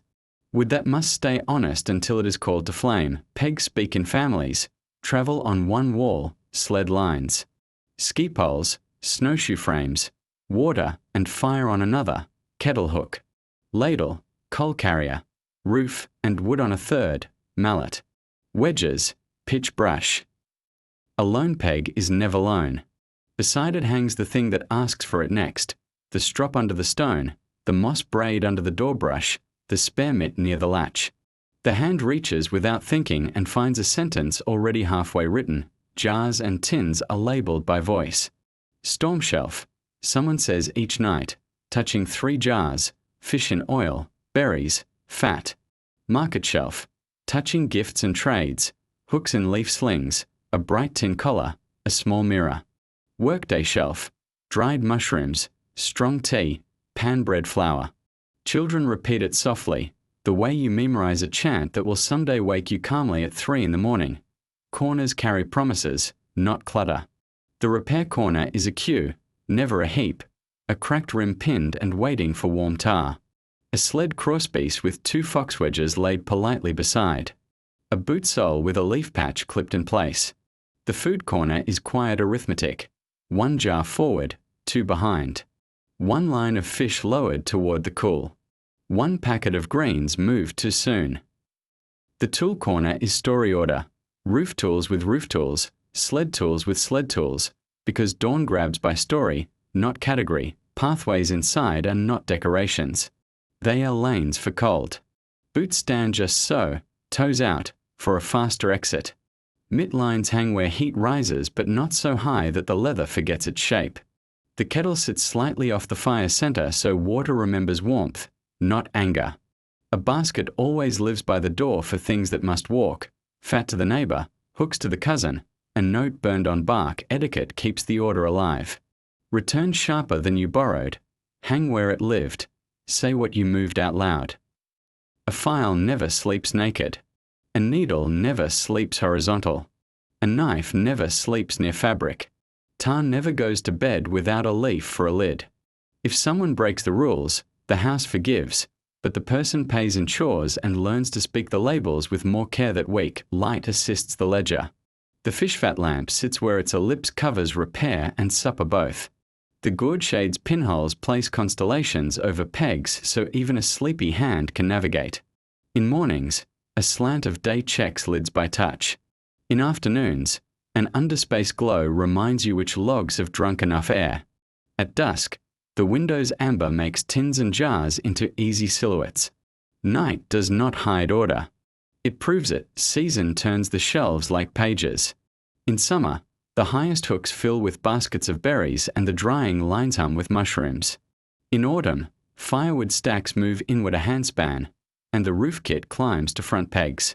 In deep winter, trap and sled corners press closer to the door. In spring, the boat kit, pitch, root, paddles, steps forward. The house breathes with the year and never argues with weather. Visitors can read the house without being told. Their hands place gifts on the right shelf. Their eyes find the kettle's hook. Their fingers trace the file's peg and do not linger. Hospitality is efficiency shared. Here is warmth. Here are tools. Here is food. Join the grammar of enough. When they leave, a little order goes with them, a habit for their own pegs. A new way to speak their own shelves into readiness. At day's end. Someone sings the inventory softly.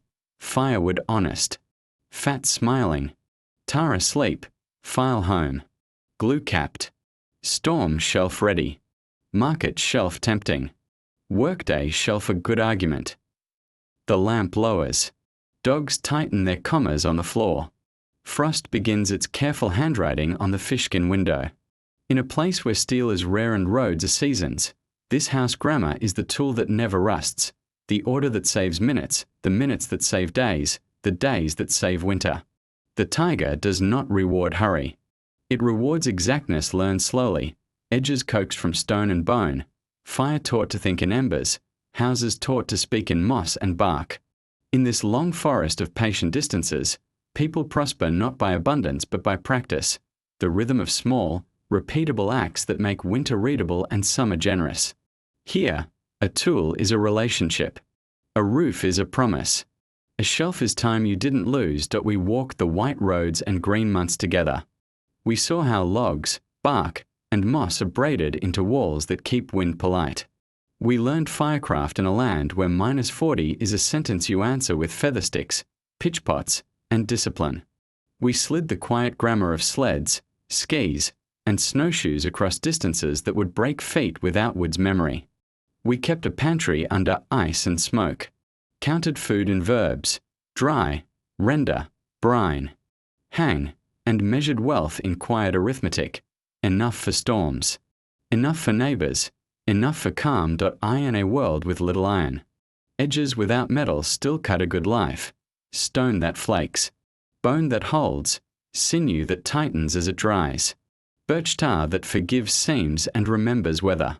Clothes were architecture you wear, felt and fur, fishskin and bark, stitched with bone or steel when the village star visited the hand. The Birch Republic paid taxes in cups, roofs, sandals, canoes, and light. We read white and wind for wayfinding. Set snares with modesty and check them with ethics. Launched dugouts and bark canoes when the river woke. We practiced the law of enough in workshops without forges, sharpening as prayer, repairing as gratitude, labeling shelves by voice. We kept summer's sweetness to sharpen winter, and night watch to keep frost's mathematics honest. We stacked autumn wood and roof days like paragraphs, so January could be read without panic. We treated the rare bright comets of files, needles, hooks as friends, not kings, sharing them with ceremony so their uses multiplied and their stories stayed kind. We mended bodies in steam houses of stone and leaf, traded on the river ice road, and proved that order is not neatness but minutes saved when weather is spending yours. If there is a single lesson in this long forest, it is that patience is a tool, as real as an adze, as warm as a lamp. Done well, patience turns scarcity into skill, distance into neighborliness, threat into routine. The Taiga teaches that usefulness is beautiful, that quiet is efficient, that generosity, of fat, of fire, of time, is the only correct luxury. A good day in this latitude leaves behind repairs finished, food promised, paths legible, and hands a little wiser. Night settles, not falls. Embers breathe. The fishskin window frosts into river maps. Dogs tighten their commas. The file sleeps in its bark sleeve. The lamp dreams of fat.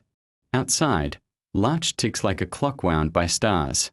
Inside, the house keeps its grammar, pegs, shelves, loops, labels, and winter, however long it chooses to be, becomes readable work. In the morning, we begin again at the speed of warmth. Small, exact, sufficient. Summer in the Taiga is a sudden generosity wrapped in small hazards. Light lingers, water softens, and the forest climbs into your hands with berries, greens, mushrooms, and fish that finally taste of grass and heat. The rule changes from survival to storage, not how to eat, but how to keep. The workshop loosens. The pantry grows curious. Where iron is still rare and journey still long, the answer is baskets, bark, salt if you have it, and smoke if you don't. Berries arrive by sequence and attitude. Lingonberry keeps its discipline, tart, shiny, good for later. Blueberry prefers laughter and purple children. Cloudberry is a quiet gold that hides in wet places like a rumor worth believing. Crowberry is humble and numerous, a filler of jars. Baskets woven from spruce root and birch splints ride on backs, leaving both hands free for the rhythm. Sweep, check, sweep, check. A child becomes an accurate scale. One mouthful, two into the basket, and the household calls it fair accounting. Mushrooms are red like weather. Boletes with thick, polite stems. Milk caps that weep a warning one should heed. Chanterelles that smell like apricot hiding in moss light. Knives are small, edges honest. The cut is made above the earth so the mycelium remembers to be generous. Questioned mushrooms are left to their own plans. Poison is a proud teacher and does not negotiate. Caps are brushed with a birch twig broom, sliced like coins, threaded onto bast and hung where smoke and air argue gently for 3 days. Greens are both food and medicine. Ramsons, wild garlic, wake meat and keep jars from boredom. Nettles teach the pot humility, then become a soup the color of lake shallows. Sorrel pricks the tongue and makes a child smile with a puckered victory.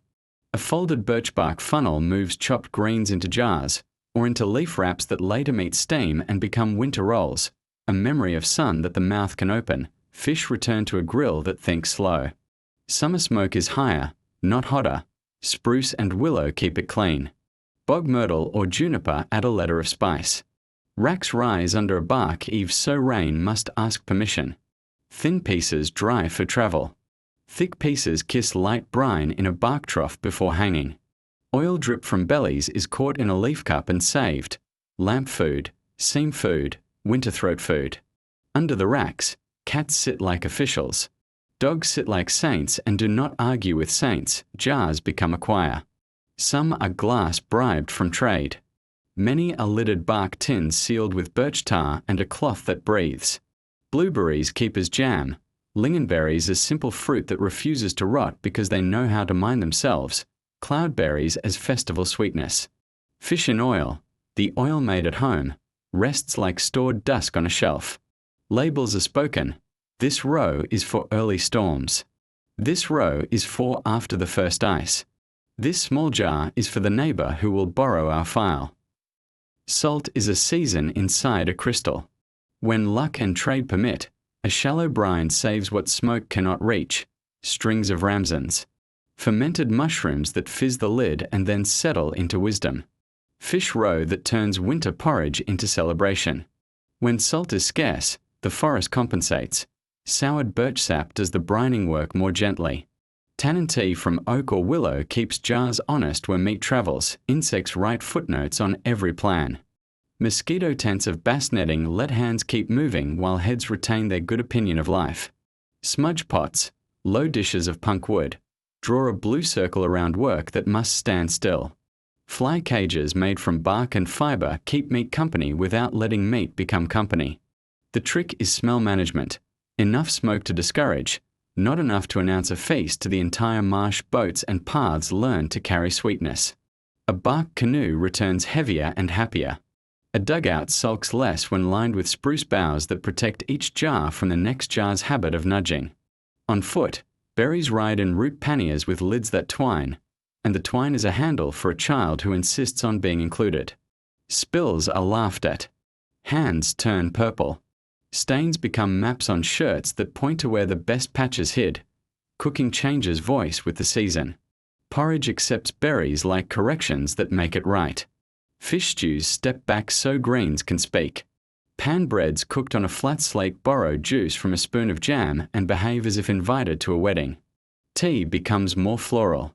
Needle tea rests. Birchleaf tea combines brightness with advice. The hearth shrinks. Fires go shallow. Evenings open wider and later. The fishskin window glowing like honey poured on wood. Storage pushes outward, drying lines beneath eaves. Shelves woven from saplings. Caches on poles where bears and Thor must not negotiate. A ladder carved with half-moon steps swings up into a tree to reach the small platform where the most arrogant jars live, the ones that would cause the most sadness if stolen by squirrels or gravity. Dogs take the lower perimeter. A bell of old spoon on thong answers when the wind tries to be clever. Accounting remains modest and precise. 1 jar opened. 2 jars put back. A basket of mushroom coin split. Half for today, half for the line of darker weeks. Gifts walk early, not late. You share summer when summer is still a present tense, not a memory. The pantry's music is a slow, satisfied clink and a soft thud of lids. The house smells like smoke's sweetest register and berries' clean ambition. The forest's generosity is translated into winter's patience. 1 jar at a time, night comes with a print of pollen on the sill and the faintest mosquito whine that the net refuses. Racks cool. Jars blink once in lamplight and then remember to be shadows. Outside, frogs counter numbers only they believe in. Inside, hands rest purple and proud. In a land where iron is scarce and roads are mostly seasons, summer is the tool that sharpens winter, bright, soft, sticky-fingered, and exact.